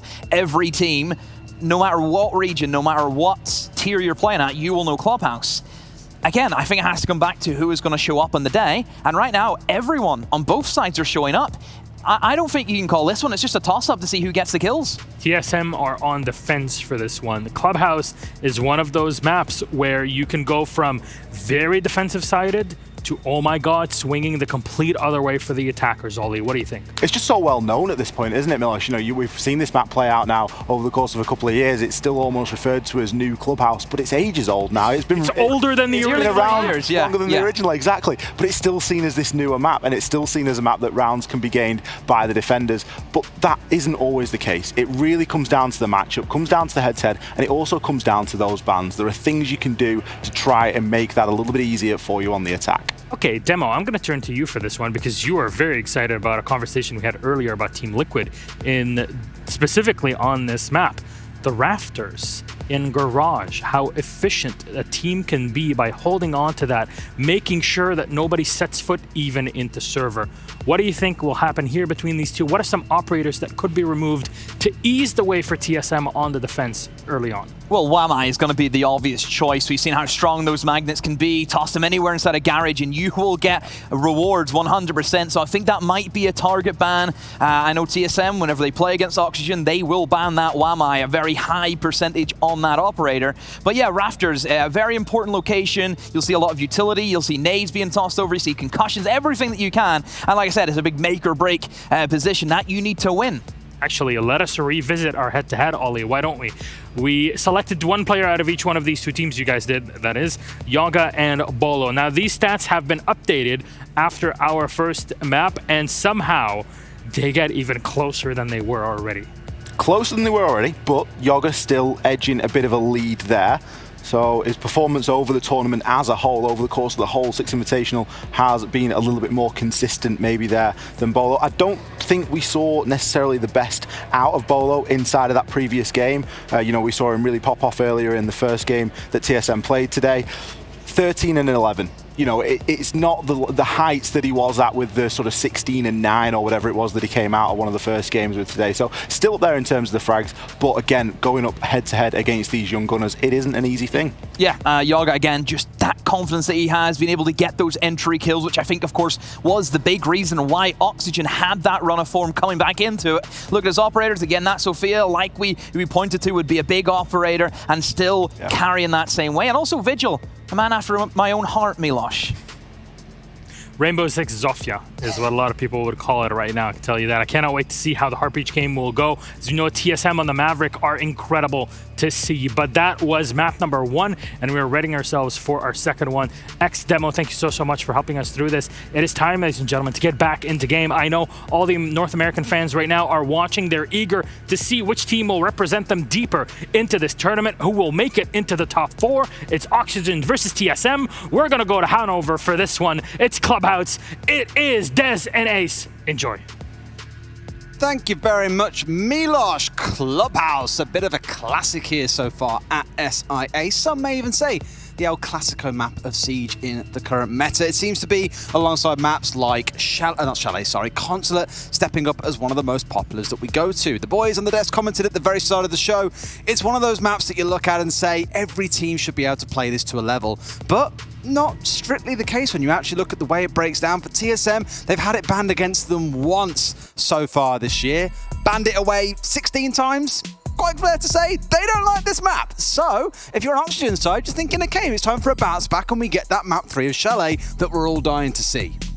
You call me Mr. Positivity, Des. I'm going to try and find it again. The one thing I will say for the side of TSM... Sunshine in the shade, you are. The one thing I will find for TSM at least is the map's been banned out 16 times by them, so there's not that much footage to go on. They've played it twice, to be fair, and I believe won it both of the times they played it. Just the fact that it's very rare is kind of a go-to sign of maybe it's not ever going to be one of their main go-tos in this case. In fact, they played it twice. They beat Dark Zero on it earlier this year. They beat MIBR here on it, but lost to Makers. We all remember that game, the rush that came out of Makers on the basement site. They outclassed TSM, and we all thought, is this where maybe an underdog starts to really take a run through the competition? TSM said no. They came back in style and beat Makers 2-0. Interestingly, not on Clubhouse. I mean, to be fair, Des, beating MIBR on Clubhouse, you can not mark that down as any sort of mean feat. You know, this is a team that is still active in the upper bracket final. They've had a fantastic tournament. I've been shouting about those guys for a long time because they are some of the lesser known players. You know, when we think about those LATAM players, you think Nesk, Palu immediately, of course, spring to mind. You think about Cameraman, you think about Astro, those big names that we're so familiar with hearing. But on the side of MIBR, you've got some of the best gunners in the world in there. So if TSM are able to take Clubhouse from them, then they are certainly no slouchers on this map and Oxygen. They're going to need to be careful, Des. They're going to need to watch out here. Now, all we can hope as viewers is just yet another close map, surely, Des. You'd probably hope for one. But again, looking at it on paper, it's a massively stacked one in favour of Siege Oxygen. Isn't played on paper, Des. I tell you this time and time again. It's not, mate. It's not. It's one of those games that I always love saying at least once a broadcast, and this can be my once per broadcast that I've said it. It is an FPS at heart. You can have all the utility in the world. You can absolutely outclass your opposition, but if they can shoot you before you can shoot them, there's a fair chance you're going to lose. Everything that kind of comes in between that eventuality is more an influence on the outcome of that gunfight, or in some cases, the round just ending. Bands are flying through here once again. Going to see the Ash taken away. Oxygen really not wanting to give that one over. Exactly the same so far as last time around. Thatcher, Ash and Mirror. We're going to have our last defensive ban coming in now before we get underway in Clubhouse. This time it will be Valkyrie. Of course, we didn't see that last time out. Olo did play quite a lot of Valkyrie. played by Laxing as well. So no major surprise to see maybe that operator coming out. Maybe it's something that both sides have recognised that, yeah, we did get a little bit of benefit out of that, but it actually made our lives a real problem and gave us a headache trying to play into and against all that information that those black eye cameras can gather. Now, round number 1, TSM, they start out on the defence. We're going to be heading down to Church and Arsenal. Nothing massively unusual there. We got the Mute, we got the Mozzie, we got the Castle Des, we got the Vigil, we got the Aruna. We are maxing out on the top floor room. We are indeed. SSG Rome was the name that it went by all that time ago when it was first invented. But I think it was you and I were speaking the other day. We said now a lot of teams have given it their own version of it. We've seen things like Fnatic rolling a Capcan to try and slow down rushes. Some teams bring in a Jaeger and a Malusi, for example, for when the Rome does inevitably collapse.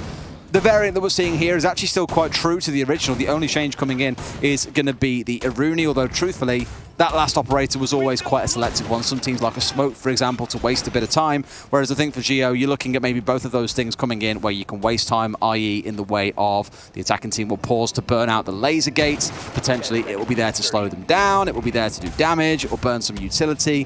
Kind of a hybrid, I guess, between Jaeger and more of a time-wasting operator. But let's see how it plays out and what their go-to setup is. It is basically as default as they come. You reinforce the east walls, you reinforce the west ones, you put down pests and mute jammers seemingly everywhere on the top floor. What does that mean? As the attackers, you can't comfortably drone this top floor. You have to play like a team that has lost all its drones with about 60 seconds to go, i.e. in the sense that you want to go and clear that top floor as quickly as you can, but also know that you can't use drones for it. It's a very tough predicament for attackers. You're relying on your reaction speed on that top floor to clear out the potential roamers. And the reason that you can't just ignore them, Des, is because of the danger on the flanks, of course. This is a site that quite often is played mostly from that middle floor. You want to get access to the hatches, you want to apply that vertical pressure, and you just can't do that comfortably if you know that you've got defenders up above your head. The only option as attackers to deal with this defence without directly dealing with it is to play something like the Dirt Tunnel Rush, to just drive all 5 players down there, rush into site and try to catch the 2 men that are down there completely off guard. Now we do have 3 as we've got Bolo back to site, a 4th as joins. So TSM actually playing this quite passively, Des, for so much utility up on the top floor. There's only really Merc that's going to be challenging up there, and instead they're trying to take that tack, that approach of we have 1 man and a lot of utility and we just burn as much time as we can whilst Oxygen, they chase shadows. C4 coming out to open up the vertical angle, one that normally you would see, especially with how these teams have been using the C4s on Kafe, more saved for a potential execute or plant deny. But here I think it's just to draw attention of, hey, I am still upstairs, there is a loud explosion above your head, you must come and deal with me. And Laxing says, you know what, I think you're right, I'll come and try and contest you myself at the very least, but again, doesn't want to go chasing these phantoms around, especially when TSM have already got the advantage. Kino also going down here, not out though, but I think it was down by a C4 from below. Now that all of that utility is gone on the side of the defenders, Oxygen can step up and start looking for kills. 1 coming out onto Achieved, 4 versus 4 with only 60 seconds to play. Laxing getting really aggressive here, and I like it, just moving down. He nearly caught a man at the bottom of those main stairs as he opened up the vertical angle, but didn't quite get any joy with it. He does manage, however, to find himself 1, but Merc, he's going to be there to get Yoga. Kills rain in now for Oxygen. 3 versus 2 here, but we got Foxy and Kino, who are both low on health. That is not going to help them in the later stages. That said, Geo goes down to Kino. Charla, he's last man alive. 1 versus 3, he's in sight. The pressure's mounting. He's not got the best gun in the game, Des, and he's looking to make a serious clutch here as Kino, he starts to throw that diffuser down. Activated indeed, as Charla now tries to find anything, but he can't, as the last man is picked off there. Foxy finding the headshot and closing out round number 1 for Oxygen. A nice attack. Slow, calm and composed is probably how I'd describe it. Not looking to rush or catch one off and take a very risky 50-50 scenario. Instead, just saying, hey, it's fine, just hold the angles, make sure that Mute can't come down from above. We know that the Mozzie's already playing on the downstairs. They are looking a little bit creepy there, I won't lie, but being picked off pretty early by that early aggression coming out from the defenders. Once that was kind of composed and dealt with, though, it was a case of, well, we know that we're in a numbers slight disadvantage here. We had Kino go down, he's low HP. They just won the fights when it actually came around to the execute. So once the flanks had kind of done their thing and got a man or 2, Oxygen just turned on and managed to close the round out comfortably. A lot of that coming off the back of Kino, who initially was down, still finds himself 2 kills. We're going to be moving into round number 2 then. The defence will shift up to the top floor, taking CCTV and Cash. It's a site that we've seen drop in popularity recently. There's not drastically, but slightly for the defenders. The attackers now just so capable of getting that East breach open no matter what utility is applied to try and keep it shut. It's something that we saw inside of the EUL quite significantly, was this shift towards gym and bedroom, but it's sort of 50-50 now as to where teams tend to choose to go as their secondary site. But as it is, TSM, they have chosen to go with CCTV and Cash. They're not going to try Church and Arsenal again. They're going to give a little break to that one after Oxygen sort of picked them apart a little bit on there last time around, so they're not going to risk it this time. Now we've got Mute Jammers out on the construction side. They're just trying to prevent access to construction here, TSM, so we're going to see a continued defence on this side of the map from Achieved, I would expect. He's going to try to hold on to the west side, particularly logistics and bedroom, and just not allow access into construction. By contrast, it looks like Oxygen moving quickly towards East Breach. They can try to get that open. They've got the tools. Foxer is there with the Maverick, able to get that one burnt open. If they can get control of Garage, they might not even need to go near that west side, Des. And Foxer right now, he's making quick work of that one. He is indeed. I imagine it's going to force some members out of Cache here. It's normally why you want to get this opened up, is it's very, very difficult to play inside of Cache itself. A lot of teams will then rotate over to play on the construction side. They'll then blow that wall open. And in theory, it should then be impossible to play inside of Cache or CCTV. Both sides are exposed, and instead, you're playing in the perimeter. You're playing inside a red corridor, you're playing inside a garage, and that's where you're going to be able to contest from. Although some teams do normally retain 1 or 2 members inside of Cache, sometimes to their own misfortune. Grenades can come singing in, for example, so you've got to be mindful of that. But a lot of it, to me, builds down to how teams play it out. This is a variation I've seen quite a bit over the last week, where the construction wall is less soft. It's normally reinforced off, and some teams bring along a bandit, but others have started saying, you know what, leave it open and let's contest through it. Let's stop them having it completely for free and look to fight back and not give them all the lay of the land on the other side of the wall. Oh, logistics hatch open and Merc misses his opportunity there. It was a fraction of a second that he saw the man for, but at this level of siege, those are the ones that you've got to pick up. Those can be the real round difference, the big impact kills, but Merc instead takes a bunch of damage and has to dip away. For the time being, though, Oxygen still don't have this west side for free. Bolo, he's got himself involved in the action. Look at this, 3 of TSM all defending the master bedroom, not allowing this access. Achieved is still in position. Merc, even on low health, manages to find one. Out goes the Nitro from Achieved. It will be unsuccessful, and Bolo continues the challenge from the top of main stairs, and Oxygen Des, they just seem stuck at the minute. Bolo versus Kino on the main stairs elsewhere. Laxin bringing down Achieve. 4 versus 4. Another one comes out, and Oxygen are in control. Took a big breath. Bolo finding one back. 3 versus 3. So actually, it's coming quite balanced out here out towards the west. Worth remembering again that we spoke about the East Breach and then the step across and looking out towards the west.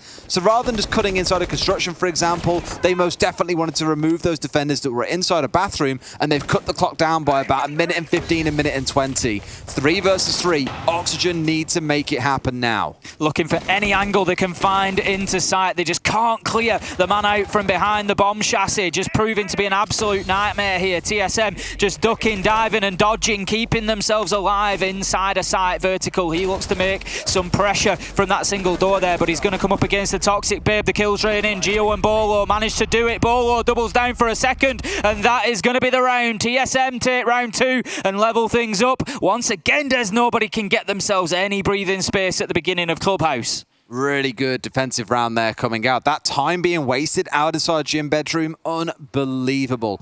Just positioning themselves inside, you said it yourself, 3 members of TSM raced out to greet them. It wasn't one man holding solo and getting pinched like we've seen a few other teams do in the tournament where, for example, you lose control of the south balcony, you can't play it because the east breach has been opened up. You then get yourself pinched inside the bathroom and can't leave. No, TSM had the full commit. So equally, Oxygen had to commit players out towards the west side. A really, really good setup, I think, and for the time wasted, absolutely worth the outcome, even if it brought things down to the 3 versus 3 with the execute. Round 3, we're going to go back down to Church and Arsenal this time around. TSM deciding to give it another go. They brought the Aruni along once again. Everything is pretty much the same here. They didn't they expended a lot of utility on top floor last time around, as you gave us a very thorough but succinct explanation of exactly how this defense is supposed to work, and they just didn't really play it. Ultimately, 10 seconds, 20 seconds into the round, everybody was back down on site. Merc was holding from the mezzanine of main stairs. He just wasn't even really up on the top floor. We just didn't see too much value out of all this utility for TSM. A lot of that was on the way that Oxygen chose to play it as well. They took the risk and said, we don't care about the top floor here. We'll just come pushing in on the ground floor. They came down through the hallway. They got themselves control of kitchen. You saw how it came back to bite them because they lost 2 members relatively early on. Diana caught completely blind as I think it was, I can't remember who stepped out to take him down, but someone came up main stairs or came down it and blew his head off, and it was like, well, you've lost a man for free. A second died in the same way, but then Kino, who was downed and probably could have died to a C4 in kitchen, then got up and found himself a double kill, so it moved things around pretty quickly. Moving quickly here again as Oxygen just go straight in. They decide this time that they will challenge through that top floor. They're going to open up that east breach. It doesn't take them too long to move the mute jammer and force Merc back into bedroom, but interestingly, Des, he's just placing utility as he goes here. So again, he's sort of just having this adaptable defensive strategy. I'm going to move back, I'm going to place another mute jammer. I'm going to mean that you can't drone me. I know that you're coming from east side now. I know that your drones are going to come through construction, but they're not going to be able to get into master bedroom because we've got the pests, we've got the mute jammers, we're placing them as we go. We're doing it reactively based on what you do. But Vertical, he's looking to get aggressive down blue stairs here, and this is, as I said, sometimes you can just apply that bit of pressure direct to site and it dictates what the men on the top floor can and can't do because they have to start thinking about getting back, and that's not something that Achieved is going to be able to do because Yoga finds the opening kill onto him. 5 versus 4 already for Oxygen. 1 minute 30 left. They spot the Aruni out on the drone as well. Waxing knows exactly what is what here. Opens up that line of sight through into Billiards and is just looking to catch Geo out. Vertical will find Bolo, and this is starting to fall apart quickly, Des, by the halfway mark. They're bleeding these members on the top floor. That should have been a Merc. That's one you're going to regret not collecting. Manages to dip away back down to the snooker table, but now needs to get himself through the hatch on the ground floor. Instead, he's going to find himself put in the dirt. Oxygen have excellently pushed their way through here. Yes, haven't gone hyper aggressive because they didn't have information, but where they have picked off members like on the bedroom door and then removed the mute jammer, they've then proceeded their way forwards. 5 versus 2, 60 seconds to play. They've got so much scope here to play with, especially when TSM are grouped out to the east, but it looks like Oxygen might be setting up for a bit of a blue take here. If Geo gets removed from behind the gen, it's pretty much guaranteed to be a round win from there. Moto, I think, just being broken out there should mean that the attack can come in from 3 or 4 different angles. Main stairs is the play right now, and now they step up. A nice angle from Charlotte comes in, but a 1 versus 4 to complete. I don't think he'll be able to take it all the way, and this one grenade comes through. Has to rotate himself away. That grenade, they're singing all around him. Not quite able to connect. 1 hitting the laser gate behind him. Finds a second, but the cross angle comes through from the hatch and inside a church. A comfortable round from Oxygen, maybe going to show that it's time the SSG Roam be retired, much like Canadian himself. Poor Joe, man. Referred to Charla as a respectable young man, Des. I'm not too sure after those 2 kills. It wasn't enough to turn the round on its head, but that one up Vertical onto the kitchen hatch, absolutely disgusting, and then finds himself a second that he has absolutely no right getting. But unfortunately, it was all to no avail for Charla as he was not able to close out the round. Oxygen, they take the attack onto Church and Arsenal once again. 2-1 here, and they force TSM to gym and bedroom. They've no choice but to head back to the top floor. They did, of course, win CCTV and cash back in round 2, so they're going to be looking to emulate that here and get themselves another on the board. They don't want Oxygen getting too far ahead of them here. It was absolute freebies. Bolo was rotating back into bar as well to drop through the hatch, I think. And then what Mercury knew about that one, he was forced to drop by being pressured from 2 or 3 above, and there was someone waiting downstairs for him to come dropping through the hatch. Again, good team play out of Oxygen, playing as a unit. It's not like there's 1 or 2 people pushing by themselves on the top floor. They've got men waiting on the downstairs to catch the defenders as they fall. And I think I remember seeing this orchestrated really well in the Nordics, actually, when I used to cast that league over there, where they had someone sat on main door, I believe it was the Thermite, just watching the construction hatch, and they used a Monty to force the players from the top floor to drop down through construction hatch, into the waiting arms of the Thermite, who killed both the Mute and the Mozzie. A 5 versus 3 from there is pretty much guaranteed to be winnable. Let's see, though, we step into the true offsite here of gym and bedroom. Now, Frost being brought along once again, really starting to become ever-present, it feels, Ace. Certainly is. We're seeing much more Frost use. We've seen plenty here inside of this map, and as I say, it's an operator that I quite enjoy, so no problems there. Now, we're going to have immediate pressure once again towards this eastern side from TSM. There's no utility deployed this time that would be able to prevent that exothermic charge. Of course, no Mute, no Bandit, no Kaid on the board, so that's going to be open for free. And basically what they're trying to do is rely on Bolo's position at the top of those red stairs. He's in behind a deployable shield, he's got the ADSs, he's got everything that he should need. Now, we've seen a couple of inventive ways of just clearing this position, Des, and one of them is to push up the stairs from Lounge, and I'd be interested to see this here. Just push a man up, but you do it carefully. You try to bait Bolo into a fight, and then you can get in and clear his shield out without risking yourself, without allowing him to pop up and hit a headshot, which is exactly what we know that Bolo is capable of doing. And it seems like they were trying that, but Bolo, he's having absolutely none of it. Finds the headshot onto Vertical. I'm not sure if his deployable shield is still in place as well for him to play behind, and that's the danger I was talking about, Des. Fox here losing his life to Bolo. Bolo! It all falls apart. He's got 3 from the same place, and this is TSM coming in big in round 4 versus 1. They have torn them apart in this extended hold as well. Bolo doing a lot of the legwork, 3 kills to his name, playing at the top of red, and even when Flash managed to dip his way back through the rotate to dodge the frag that was thrown in, I believe, by Foxer on the other side. Beautiful play, again, coming out of the defensive side. However, that brings things up to 2 apiece. We were back where we were on Kafe. That is, of course, assuming that Laxing can't clutch the living daylights out of this round and have what would be what feels like a pretty impossible task, given you're stepping up against Banshees that you can't destroy. You've got smoke canisters still to come out. There's laser gates that are going to impede you when you've got only 1 drone left to make use of. It's going to be painful no matter which way you look at it.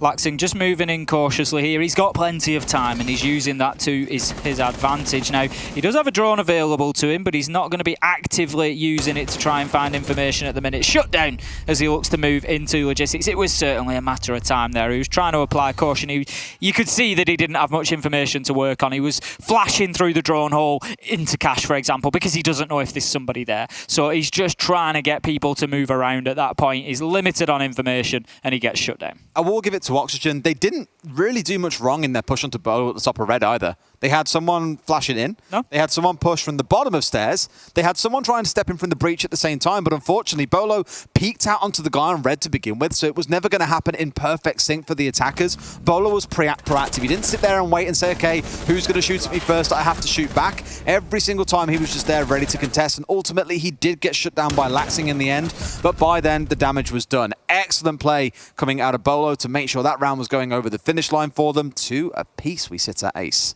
This is the problem when you're pushing on to somebody like Bolo. It's the difficult one to judge the timing of. Basically, what I was trying to explain at the time was you saw that Bolo moved away onto those red stairs because there was some pressure coming in there. That's the point. You've got to have the ADSs burnt, and you've got to just pop in with the Zephyr or any sort of nade or anything to get rid of that deployable shield. That's what's going to force him back through that rotation. You might even get the kill on him, but that is what's going to force you back through there. What they didn't count on was how quickly Bolo was going to pick that kill up. You give him a peek, you give him a pixel, and he's going to find it. And that's exactly what he did, shutting down Vertical, and he was able to challenge on and prevent then the explosive, prevent any attempt to clear his deployable shield, and it gave him all the protection he needed to then find himself 3. Beautiful. Let's step into the downstairs once again, and we're not going to see that roaming setup coming out that we've spoken about so much already. Instead, it's a much more on-site defense packed with denial. The Kaid for the electrification of hatches as well as the church wall. The smoke to prevent anything like a push coming down through dirt, normally where you'd see a smoke playing. You've got the Echo, which we've spoken about a lot this tournament, Ace. Many thought when we saw the invisibility being removed from those Yokais, it's simply not going to get picked up that much. Guess what? Being played seemingly more than a lot of other defensive operators for some teams. Oxygen quick on the attack once again. Inside 30 seconds, Vertical established at the top of blue stairs there. The Yokai drones just getting manoeuvred around to offer lines of sight. What you're looking for, Church and Arsenal particularly, is as defenders to prevent those multiple angles of aggression that we see in Oxygen try to build here. There's no real attempt towards the top floor this time, as you said, as they just want to lock it down. And in order to lock it down, you've got to look at 3 key areas. Bottom of main stairs, dirt tunnel and blue corridor, with an honourable mention going to kitchen hatch. You have to focus on those 4 areas. You can't allow pushes to come from too many of them, because if the attackers get established in 2, 3, 4 of those locations, it becomes becomes a nightmare inside a site. It basically turns it into a coffin. Unless you call PSK. Unless you call PSK. I'm not sure where Fox has actually used most of his Maverick gas here. I know that he used it for the Moto hatch, but I think that was the only one. Also got the other one open as well. In case we did get both in that case. They've been opened up wide in this instance. Just kitchen that they are going to leave closed, which suggests this should be a blue take leading into a Moto drop. Normally with the diffuser going in through Moto to make a plant inside of Church. But the one thing, oh, that's going to be painful to lose a frag for something like that as well. Really, Kino, you wanted the one to be there making use of the flashes to make sure nothing else was going to get eaten. But that's what we're looking out for, unless they can nade out, for example, the kitchen hatch from above and remove the Kaid electro cord. That way, that should be the only time they can get things opened up with someone like Kino playing on the Hibana. But between those two, Hibana and the Maverick, you really should have all the hatches open. Yokai drone just being used to ping out the drones there, prevent the attackers from gathering that information and knowing for certain that Geo is still locked in position in behind that generator in blue. We've got 2 attackers down at the bottom of main stairs, so that's one of the positions I mentioned, Des, but Bolo were able to shut it down. And why can he challenge onto there? Because there's no pressure coming from anywhere else right now achieved. He manages to find Foxy and close him down, and this is all going in TSM's direction. It's because they can just point the guns in one direction, Des. It all comes down to vertical in blue. He goes massive and finds 2. 1 versus 2 now. Can he win it from here? It's not going to be easy. They know exactly where he is. They know where he's coming from. And there's the kill on the single door from Charla. And as I say, Oxygen just not multifaceted enough in that attack in order to force those defenders to spin on their heels and fight in multiple directions. They were able to take the fight at main stairs before they had to take the fight in blue corridor. Make it look quite comfortable, TSM, on a couple of these defenses. Again, Bolo, a big 2K from playing on the Church doorway, looking up main corridor. It's the good stuff you want to see. So 2 big rounds from him. But again, I think once we saw the Moto being opened up and once you saw blue being opened up, you can just see the orchestration here, the plan coming in from the attackers, and it was responded to in kind quite comfortably by the side of TSM. Another good round for them. That pulls us up to 3-2 in their favor. The last defensive half for them here, you want to be sitting yourself, I think, on 4-2, given how these defensive have gone. If it's 3-3 again, we're building up towards that same storyline as Kafe, and overtime starts to feel real already. Vertical so close there, a really nice 2K for him to start that clutch getting underway, but he was unable to close it out, and that's going to be the round for TSM. They're looking good right now, Des. I said a couple of days ago that for me they were one of the top 4 or 5 teams here at the Invitational, and that just keeps getting proved time and time again as they come out with these very solid performances. And you know, they're always going to be close games now. We're coming down to that point in time where we have got the best 7 or 8 teams left in the world. And so no games are going to be easy at this point in time. It's always going to be very, very difficult, no matter how good you are, no matter how on your day you are. And Oxygen, they are proving worthy competitors right now. But as I said, and it just comes back to mind on Kafe Des, it rung true at the end result, and that is that TSM just feel like they've got that extra 5%. It's not much, there's not a lot in it, just got that extra little bit. Oh, we spoke about the red push, right? And I said how, you know, Bolo's sidestep really changed how that was going to play out, and he won the crucial gunfights. It isn't a world of difference. It's not like Oxygen have got the worst attacks we've ever seen and they're crumbling at the seams as a result. No, they've got the right ideas. I'd wager both teams do.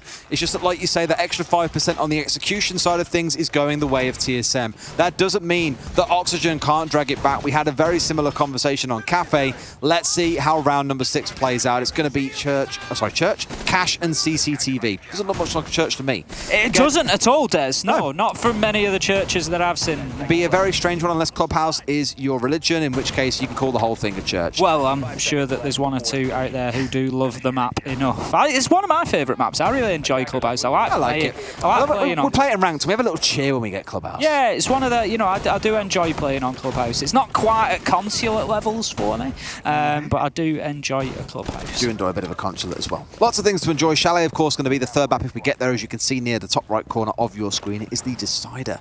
Now, that'd be a spicy one because the last time those 2 teams played, I believe it was an Oxygen victory, 7-5. So it was a close one.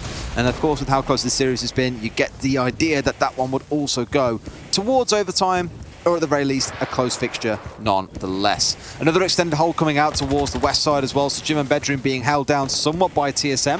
The two interesting places to the Mute Jammers, by the way, one inside of the gym, one at the north side of the wall itself. So rather than being dead central, they're committing 2 Mute Jammers. And you might say, well, why commit 2 when one does the job?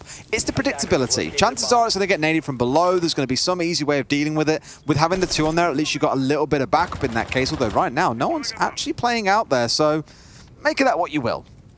Geo is currently on the garage catwalk. The wall is being opened underneath him, and that's going to give some nice access for the attackers of Oxygen there, just to try and move themselves in safely. You don't want to come through that single door because, of course, you can be challenged from behind those balcony panels. But in come the kills. Merc manages to find one onto Yoga, trading him out for his kill onto Geo Vertical. He gets one, which leaves Oxygen now at a man advantage 4 versus 3. But Kino was downed in the process, leaving him on about 20 HP with Diffuser in hand. So he's only 1 bullet for Morse Guns away from dying, but right now that's a good start for Oxygen. They've got the East Breach Des, they've got the garage catwalk. They're in a position for Kino to think about getting this Diffuser down behind the server stack. The one problem they've got is Charla on the smoke. If he can hit the mark and Kino goes in for this, it ain't going to take long for the Thermite to be dead. I love how that play in Garage, like, you can see the players have done this a million times as well. Player on Catwalk dies, the peak comes in from Lounge. They kill the guy on Catwalk, they kill the guy on Lounge, but also lose a player in the process too,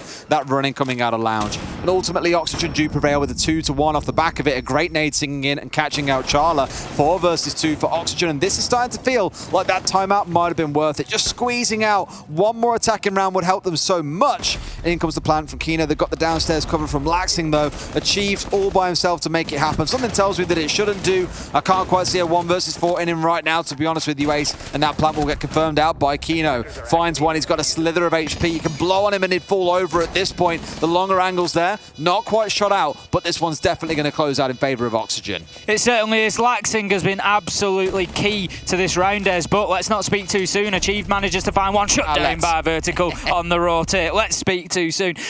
Laxing was key to that round. He got himself in Lounge and he just completely controlled the round from that position. We saw a number of things happen. He took Charla down. Charla was in a position with the Toxic Babe canister to potentially deny the plant for at least a period of maybe 20 seconds. He could have even taken the life of Kino given how few hit points he had. So that's Charla dealt with by Laxing. Then we have the hatch drop as Merc tries to move underneath. He does announce his presence a little bit by shooting out the flank drone. He's not really got an option because he's going to get his position called out anyway. But Laxing switched straight onto it from underneath, steps out, gets the kill onto Merc, and then when it's all down to Achieved, what is happening under his feet? The floor is just absolutely disappearing, because at that point Laxing, he's switched to the skeleton key. Here's his kill onto Merc. He switches to the skeleton key, and you can just hear the floor just exploding beneath Achieved. There's nowhere for him to play safely to try and start building that clutch. When I saw the kill come into the guy on the garage door, I did wonder for a couple of seconds, where did it come from? Merc on the breach, just playing aggressive and going for the peak again. These players have seen this sort of thing happen a million times over and just think, hey, we can roll this sort of thing too. We can peek out from the hatch as you're trying to push in from garage, because the garage is contesting the guy on catwalk, who's being covered by the guy coming in from lounge, who's being shot from the guy at the bottom of garage. There were 4 or 5 kind of connect the dots in that game. It's like a crazy picture that was being painted throughout the round. But at the end of it all, 3-3. The same as on Kafe, a dead split, a dead lock at the halfway mark. Oxygen now switch onto the defense, and in true homage again to SSG, bring out that variant of the SSG Roam. It's going to look nigh on identical to the other side of what TSM brought along, because it is. The only difference is they have the Banshee instead of the Malusi, and that's me, or the Aruni, sorry. So in that case, you're looking at this and thinking, it's not going to be hugely differential. It's all about the slowing down of the attackers. One forcibly slows you, one more makes you pause for a few seconds so you're not charging headfirst into a laser gate ace.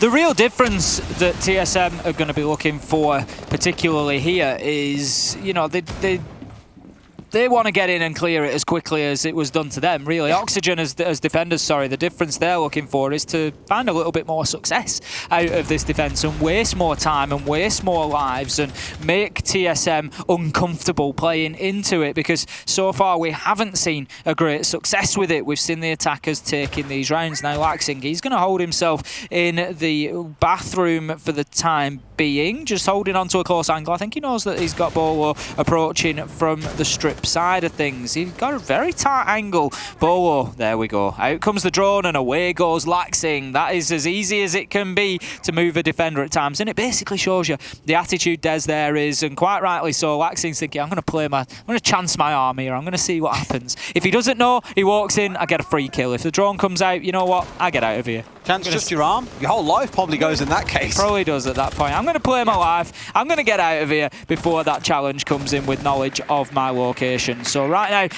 Oxygen largely forced back down to the bottom floor, I think. I'm not 100% sure if we've got anybody active on the top. I think I can see 5 blue silhouettes beneath us. So that is going to leave us now. Yep, they're all down there. They've all wriggled back down, Des. Wasted nearly 2 minutes. TSM, they've got a lot of work to do quickly, but they are getting on with it well. And the Dormals keep a lot of their drones alive, right? Normally, to that strat on the top floor where you have the pairs, you have the jammers, you'd lose quite a few, but they've only lost 3 in that initial clear coming out. And that is what you'd probably normally lose by this stage in the round. Looking down to about the 1.5, 1 minute left mark, you'd expect to burn through a good number of drones. And we spoke in the first map on one of the attacks, Oxygen had no drones left at the 44-second mark. So that's one thing to keep in mind of. The Voxer, he steps in, finds the opening kill onto Geo. This is a good start for the defense until Bolo does what Bolo does best. Steps up, goes big, finds the kill.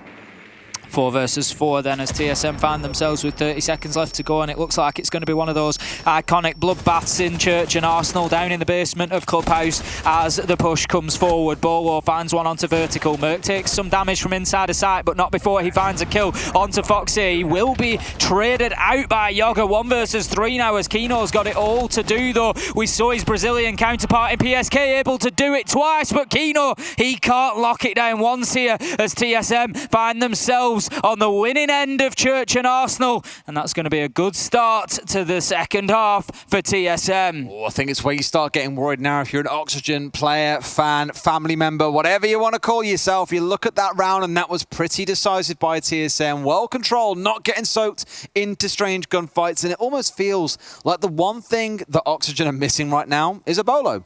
They're missing a player that's winning these big rounds for them by collecting a couple of kills. And although that one was a little more scattered, the damage that he was doing once he got down inside of blue, unbelievable. Really good push coming out from TSM again. And I think on the other side for Oxygen, you start sweating a little bit at this point. I think that's right. I think at this point you do start to. The problem is now what happens with the mental game, and I already picked up on this for Oxygen. They've shown real resilience through this tournament. They had a tough start. We saw the players on the socials saying, you know, how difficult the early results had been for them, and they knew they were better, and they just hadn't put those performances into the tournament yet. And then we saw them improve. We saw them get better game after game, and they've really gone from strength to strength here. And now it's time again, Des, to find themselves in that position to show that mental resilience, to show that strength to be able to continue fighting here. What you can't allow here is those little thoughts to start creeping in. It's 3-4 with 1 map down. Is this the beginning of the end? Is this how it ends? Is this our movement out of the tournament here? You know, you can't allow those thoughts to creep in. It just has to be sheer belief from this point. It doesn't matter. We're going to take the next round. We're going to take this map and we're going to go to Chalet. That is the only thoughts that can be inside of those Oxygen minds at the minute. And you see a quick rehost coming in here. Imagine there was a 6-pick issue that will be addressed by the rehost. I did say, by the way, Bolo coming down blue. It was Shala in blue. I'm just so used to what I called last week the most default attacking position for a Zofia in the game, pushing down blue.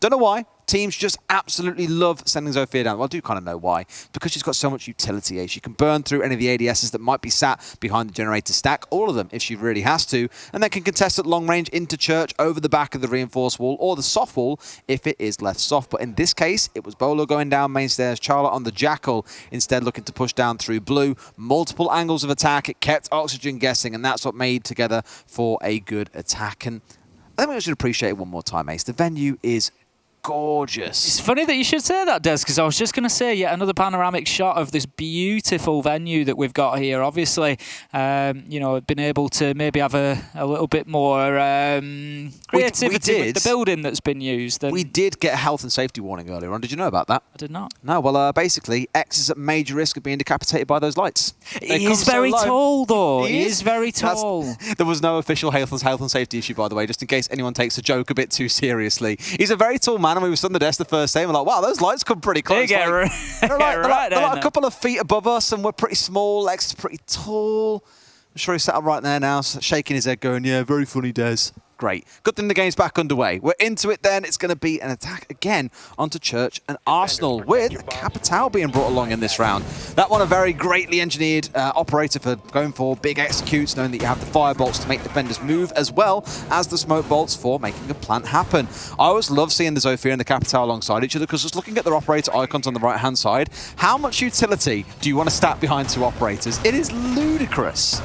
Capito, I don't want to go as far as underrated because we do know how good Capito is, but... Niche, yeah. He's used in very specific circumstances, and certainly, you know, you don't tend to see him that much outside of pro play, and a lot of people forget that he's 3-speed. Very quick at moving around the map, very agile, very able to get around and make a difference, hit a flank, but also, like you say, just brings so much utility as well. There's 2 asphyxiating bolts that basically light the floor up with fire and just act as area denial and can kill if stood in it for too long, and they do some serious damage. And then, as you say, the smoke bolts as well, 2 of those which act essentially in the same way as a smoke canister would do. But yeah, very self... What's the word you're looking for here, Ace? No idea. Let's dig into the dictionary. Unlock that brain. No idea. Have a dig. It's self-sufficient. There we go. I was about to say, is it self-sufficient you're thinking There's so many words a day. Sometimes they elude me. And I tell you what, Charla cannot elude Yoga. And we've just run through how much utility the Capitao has, Des. And all of it is gone in round number 8. There's going to be no use of the asphyxiating bolts, no use of the smoke arrows. It is dead along with Charla. The Capital is normally really useful when trying to attack Catwalk, for example. That's where it used to be used quite a lot before. The introduction of Wamai, slowing that down a little bit. People prefer just to go back to grenades like old days now. But with him being taken out, let's stop talking about him. Let's not curse anyone else as well and focus on one individual operator too much, or I'm pretty sure they'd die just a few seconds after. For TSM, it gives them great timing, though. 1:45 on the clock, and they're starting to get the hallway opened up. Generally, if you're leaving it to about the 1 minute mark, you're being a little bit too slow. Anything before 1:30, in my mind, is good progress. And they're getting work going onto these hatches. This, of course, restricts the defenders where they can't very easily, rotate down through this hallway, and then it was from above you to roll grenades into the sides. You can just position yourself above, get the angle into the doorway, chuck down a frag grenade and pray that someone's on the other end to play a little bit of catch with. Only with them they'll be catching it with their skull when it blows their brains out. Let's see how things shape up though. 1:10 remaining after all that talking. Achieved is into the kitchen and opening up the vertical angles once again, but how is this not going to be cracked? Out comes the Nitro, and it's easy for Foxes. He finds himself a kill onto Achieved. 5 versus 3 for Oxygen now, and honestly, Des, this one is going the same way as the last. It is just round for round. It is toe-to-toe. It is 2 heavyweights just dueling with each other right now, blow for blow, and neither of them can find themselves a knockout. Neither of them can find themselves that advantage, and Merc, he's going to try to pressure onto the dirt tunnel now, but there's a lot of work to be done for TSM in the last 30 seconds. I'm really worried with this execute being in mind because you need smokes for it ideally. And they knows the Doc is there. He heard him stim himself up, laxing at the wrong time, gives it away with the sound cue, but Charla not being on the field with the Capital that don't have the smokes to make the play happen. Gio doesn't care. He's going to drop straight in. AK's is the problem. A man's in front of you. You've got to go now, Merc, or he's going to kill your team. He's already started in this case. Kano slips out, finds one. It's all fell to pieces here. Gio will find one,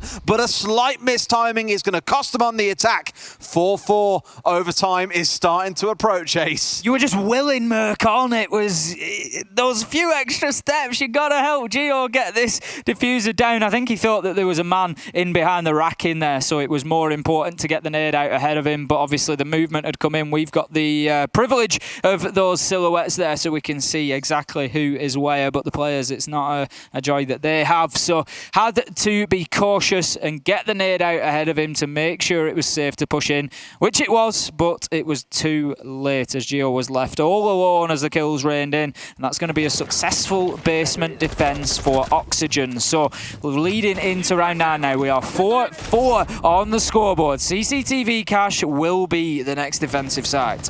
So unfortunate on the juice up for Latson as well, like I mentioned. I think he was stimming himself up ready for a fight, or he wanted to go and swing for a push or something, only for the sound cue to give him away. Really unfortunate. Also on the side of TSM for the slightly miscommunicated timings on their attack, I think there. Goes to show that even a team that we see as very structured and, you know, well communicated, the can make errors from time to time. Of course they can, and anybody can, you know, especially when you're under this sort of pressure. We're at the biggest tournament in the world. It doesn't get bigger than this, aiming towards that huge prize pool at the end of things for the 6th Invitational 2021 winner, and everybody wants to keep themselves in contention, and that is when mistakes creep in, Des. It is so easy to make them, and especially at this level with this sort of tension, this sort of pressure, and these sort of stakes on the line. Now Yoga just looking to see if he can get himself a cheap little bullet hole kill there to begin with, but he won't have any joy. He needs to move away from that hot tub wall quickly. Gio just taking pot shots at the barricades, and as we can see, the Malusi just stood behind one there. It goes to show, Des, sometimes it's worth just taking that pot shot. It's not always with knowledge behind it, but you never know who you're going to catch. Was it in Yukin that we saw that really ridiculous, I think it might have been Nordics, where a guy spawned in construction site to the north, sprayed through the single construction wall and killed a Clash that was playing on bedroom door. It was the most disgusting wallbang I've ever seen in my life, completely not intended, but goes to show, sometimes just chuck 3 bullets through a doorway, chuck it into a window, you never know what's waiting on the other side. Might even shoot back if you're unlucky, you're just not quite sure. Bolo miss, a rare miss there for Bolo as he throws the drone into the air, but it was too vertical. It bounces back onto the ground and he'll have to move off. It's always the annoying one when you're on the rappel and it comes back down and hits the ground, because you've got to come all the way off to pick it up, to throw it again, or you waste 30 seconds trying to drive it up to the top floor. So he's not going to have any of that. The time is far more important here. He drops down off the rappel and will continue with the drone in process. We've got 2 attackers. Move! Oh. We've got Gio trying to move into bathroom there, but he's not going to be able to manoeuvre his way past the Chief, who's parked himself. And by the time he gets round there, Chief, he's just done a full lap to go to the other side and to sit down and get on a drone. That is unbelievable. I want to talk about a small stylistic difference here as well, where Oxygen aren't going for an extended hold. They aren't playing inside of construction. Rather than doing what TSM did, which was to leave kind of a head-height hole in this wall the whole way across so you can contest out with guns, they said, no, reinforce the whole thing, get the Kaid Electroclaw below to electrify it up, and we'll play from there. This is much more conventional than what we were used to seeing, so I like to think TSM are playing a bit more of the air quotes new style in this case. They really want to get rid of this Electroclaw, but it's downstairs. They're not going to be able to easily clear it out. Fox is just going to soak a little bit of that damage up. Look at the there on the wire. It knows. There we go. We've got the Maverick dropping underneath, clears it out. That is the utility, but like you said, as it's burnt a lot of time here. 40 seconds left to go, and there's still impact nades available on the side of Oxygen, so they're going to continue to try and keep this wall closed. We've got another Electroclaw which has been applied as well, so at this point in time, we still don't have the wall open. 30 seconds left to go, and here come the Toxic Babes as well. However, the frag will catch Foxy. However, there's a big impact trick there from Yoga. Prevents the construction wall being opened. It's all going to come down to single doors and windows, and it's easy for Oxygen at this point. They're all being funneled, Des. TSM, they get cut down like wheat by a scythe as they move into sight. Oxygen, they take round 9. They take the advantage on Clubhouse, and they take one step towards Chalet. Man, I don't know, and I want to see it on the replay. Was that the frag, or was it a friendly impact that down Fox are on site? I think it might have been a friendly impact. We'll find out in just a moment, because they had to use a second impact to then try and get the exothermic on the other side off again. Good defensive hold for the longest time. They wasted a lot of time on that construction wall, but unfortunately, once it comes down to brass tacks and the shooting starts, it's Oxygen who come out on top. Interesting, Des, that we picked up on TSM coming into this and how they'd been, you know, a team that have played really well with the information, used the drones well, brought the zero probably more than anybody else, and have really valued that information game. But what cost them? Not picking up on the Electroclaw underneath with the drone in. It's not necessarily an easy thing to spot out. We saw it was positioned in and amongst the speakers. If you've not seen it played there before, I'm being critical. I know that. It's not really the full drone either to say, I'll go and send one down into bar to go and find out, right? But at the same time, if you drone into construction or are stood in construction, where's the Electroclaw? If you've drawn sight, where's the Electroclaw? You know, you've got to be answering those questions. That's part of the job of the attackers to say, right, that wall is electrified and we know where from. It's not just enough to know that it is electrified. It's almost like you assume by default that it would be there, which is a fair assumption. That's why the frag grenade came over, and once it didn't die, they were like, okay, that's definitely a fine frag. We know that it's not here, it's going to be on the downstairs instead. Let's see then how a setup inside a gym and bedroom goes, and this one is going to be the extended hold as they're committing quite a lot out here. The Electro Claws present once again. I imagine they might stick one of these on the south wall. You have the Goyo shields going down. Imagine there might be an ADS or two committed out here. I'm not too sure, but for now it looks like there's going to be 2 holding off, and I think Laxing is mainly present, to be honest, for the C4, 1 of 3 that they brought along in the round.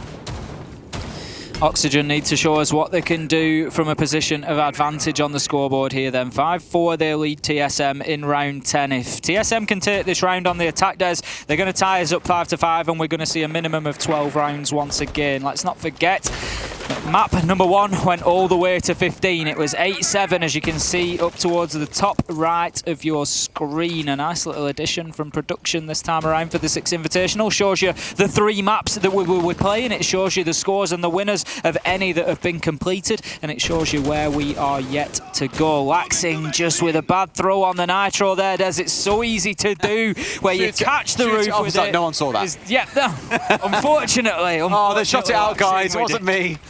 Just really well played by TSM. They definitely shot it out, 100%. Yeah, unfortunately not. He's banged to rights. It's on record there, Des. It's always a tough one. It's so easy to do. You throw it over and it just catches the roof and sticks to it, and there's absolutely nothing you can do. You can't reach it to retrieve it and throw again.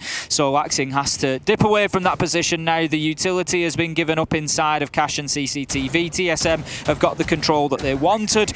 The Goyo of Foxy is going to be particularly important. I've got a feeling about this one, Des. You got a feeling, but it depends whether that feeling comes to light. We had a good feeling about the Capitao earlier on. Look how that worked out. Dive pretty early on to a Yoga jump out. You just don't know what craziness is going to ensue.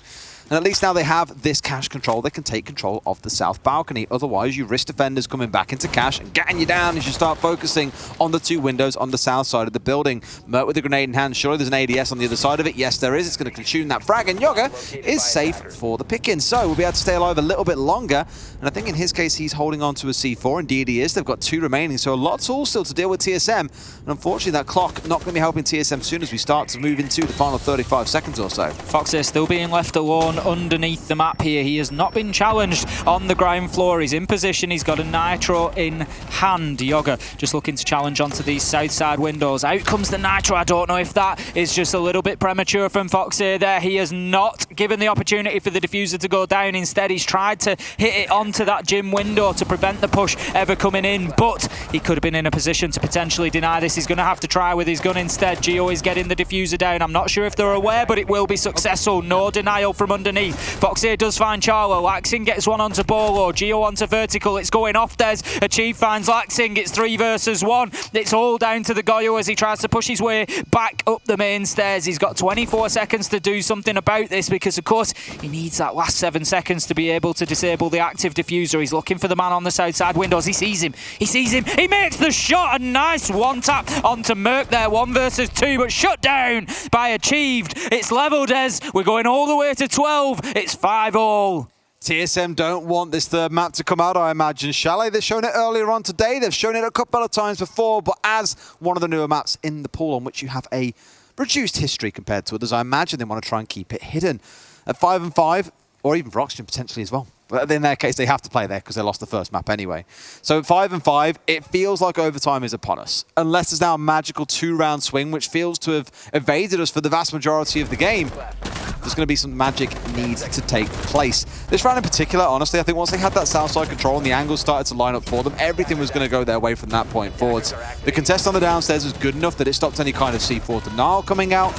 And it's one thing I do want to commend both of these teams for, something that I think we've missed quite a bit in groups from a few EU teams from doing EUL and APAC, for example, is things like just being mindful of the vertical play on this map. I think about in APAC, for example, the number of C4 denies when you're trying to plant inside a cache from below because no one has bothered sticking a drone there, let alone an operator. It's really good to see the teams being super mindful of the plays from downstairs and ensuring that later into the round, there is someone heading down there to contest anyone that might be present. Well, there's Kafe. First half, 3-all. Second half, 3-all. Clubhouse first half, 3-all. There is absolutely, of course, second half, question mark. There is absolutely zero to separate these two teams apart from one round of overtime on Kafe. That is all that we can put between these two teams at the minute. It favoured TSM, and they took map 1. The red bar at the top of your screen next to that nice 6 Invitational logo in the centre shows you that TSM are one map up here in this best of 3. But this has been, for my money, Des, possibly the closest affair we have seen yet at 6 Invitational 2021. We've had overtime, yes, of course.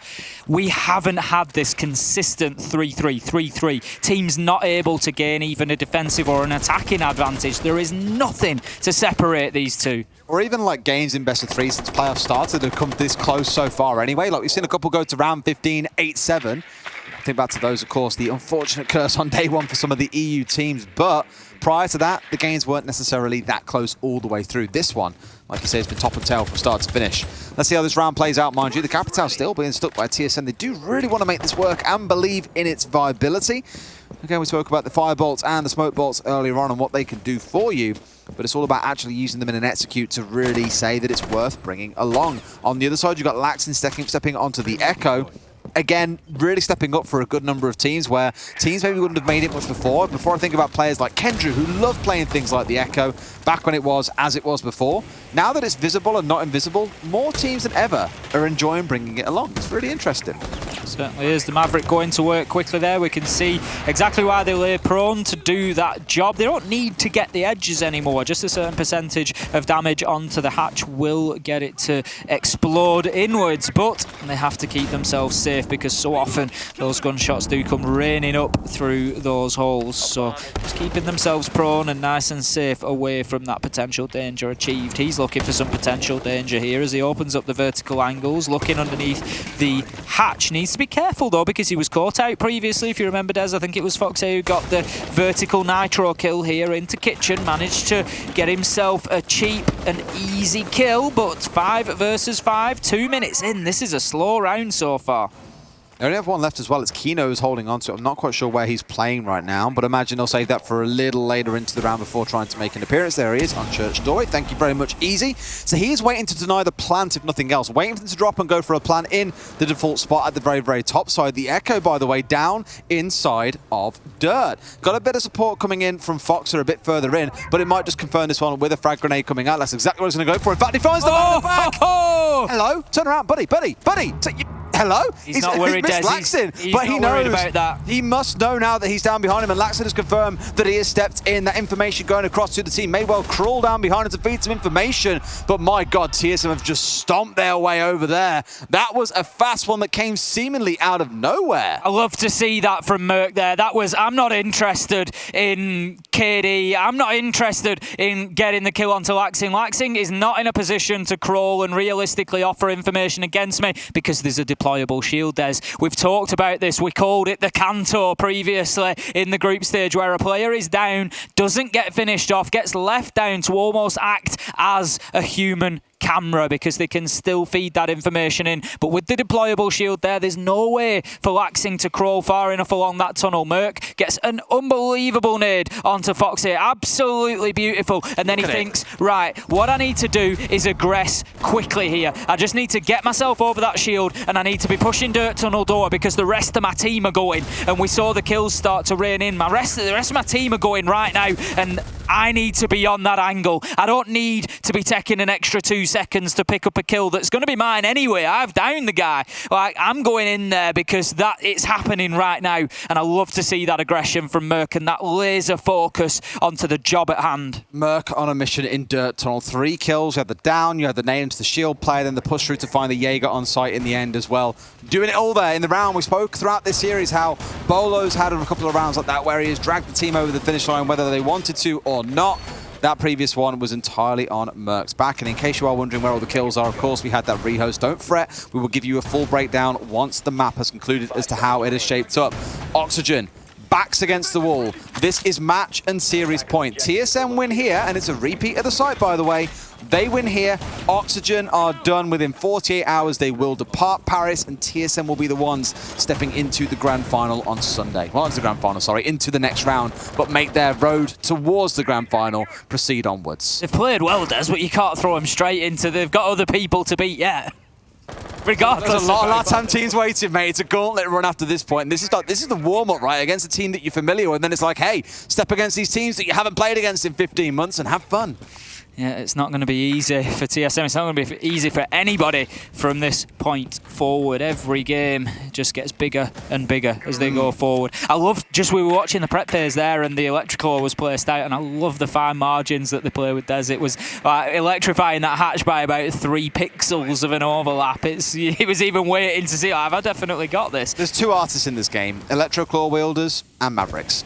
And we're seeing both of them in action. So some Maverick players like this are fine artists, the Picasso of a modern generation. Others look like children who have just held their first crayon and found the nearest piece of paper and just gone crazy on it and then spend about 2 minutes trying to open a wall. Beautifully done, at least by Merc. Credit where it's due for the simple things in a game. 5 versus 4. Bolo has found the opening. Is this Oxygen going home? Because like you said, the entry kill has more often than not led into a round win. TSM have certainly been able to take advantage when they've had a weight of numbers. Now then, Nitro comes out, does do some damage, but only fractional really, about 20 off the life of Achieved. He has still got plenty to go at here. Now then, we've got utility being cleared, we've got vertical angles being held.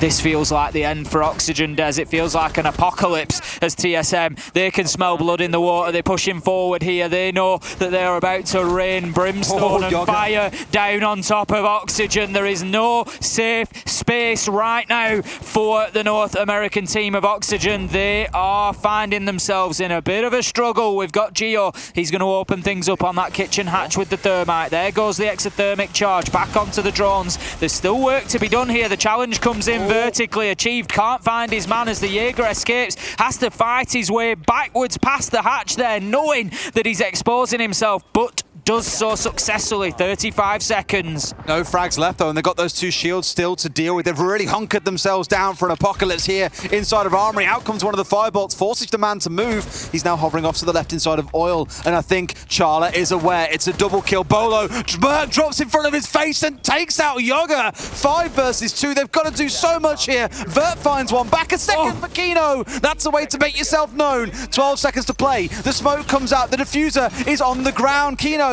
still dug in, but can he hold out here? Hope? No, he cannot. TSM send Oxygen home. They proceed to the next round. In 2 of the closest and most exciting maps that we have seen here at 6 Invitational, TSM, they come out the superior North American team. They are the one to continue on the fight here, Des. They carry the torch for North America, and they head into difficult days. They head into unknown territory. They are playing an adventure game where they have stepped out the comfort of the village here with familiar faces.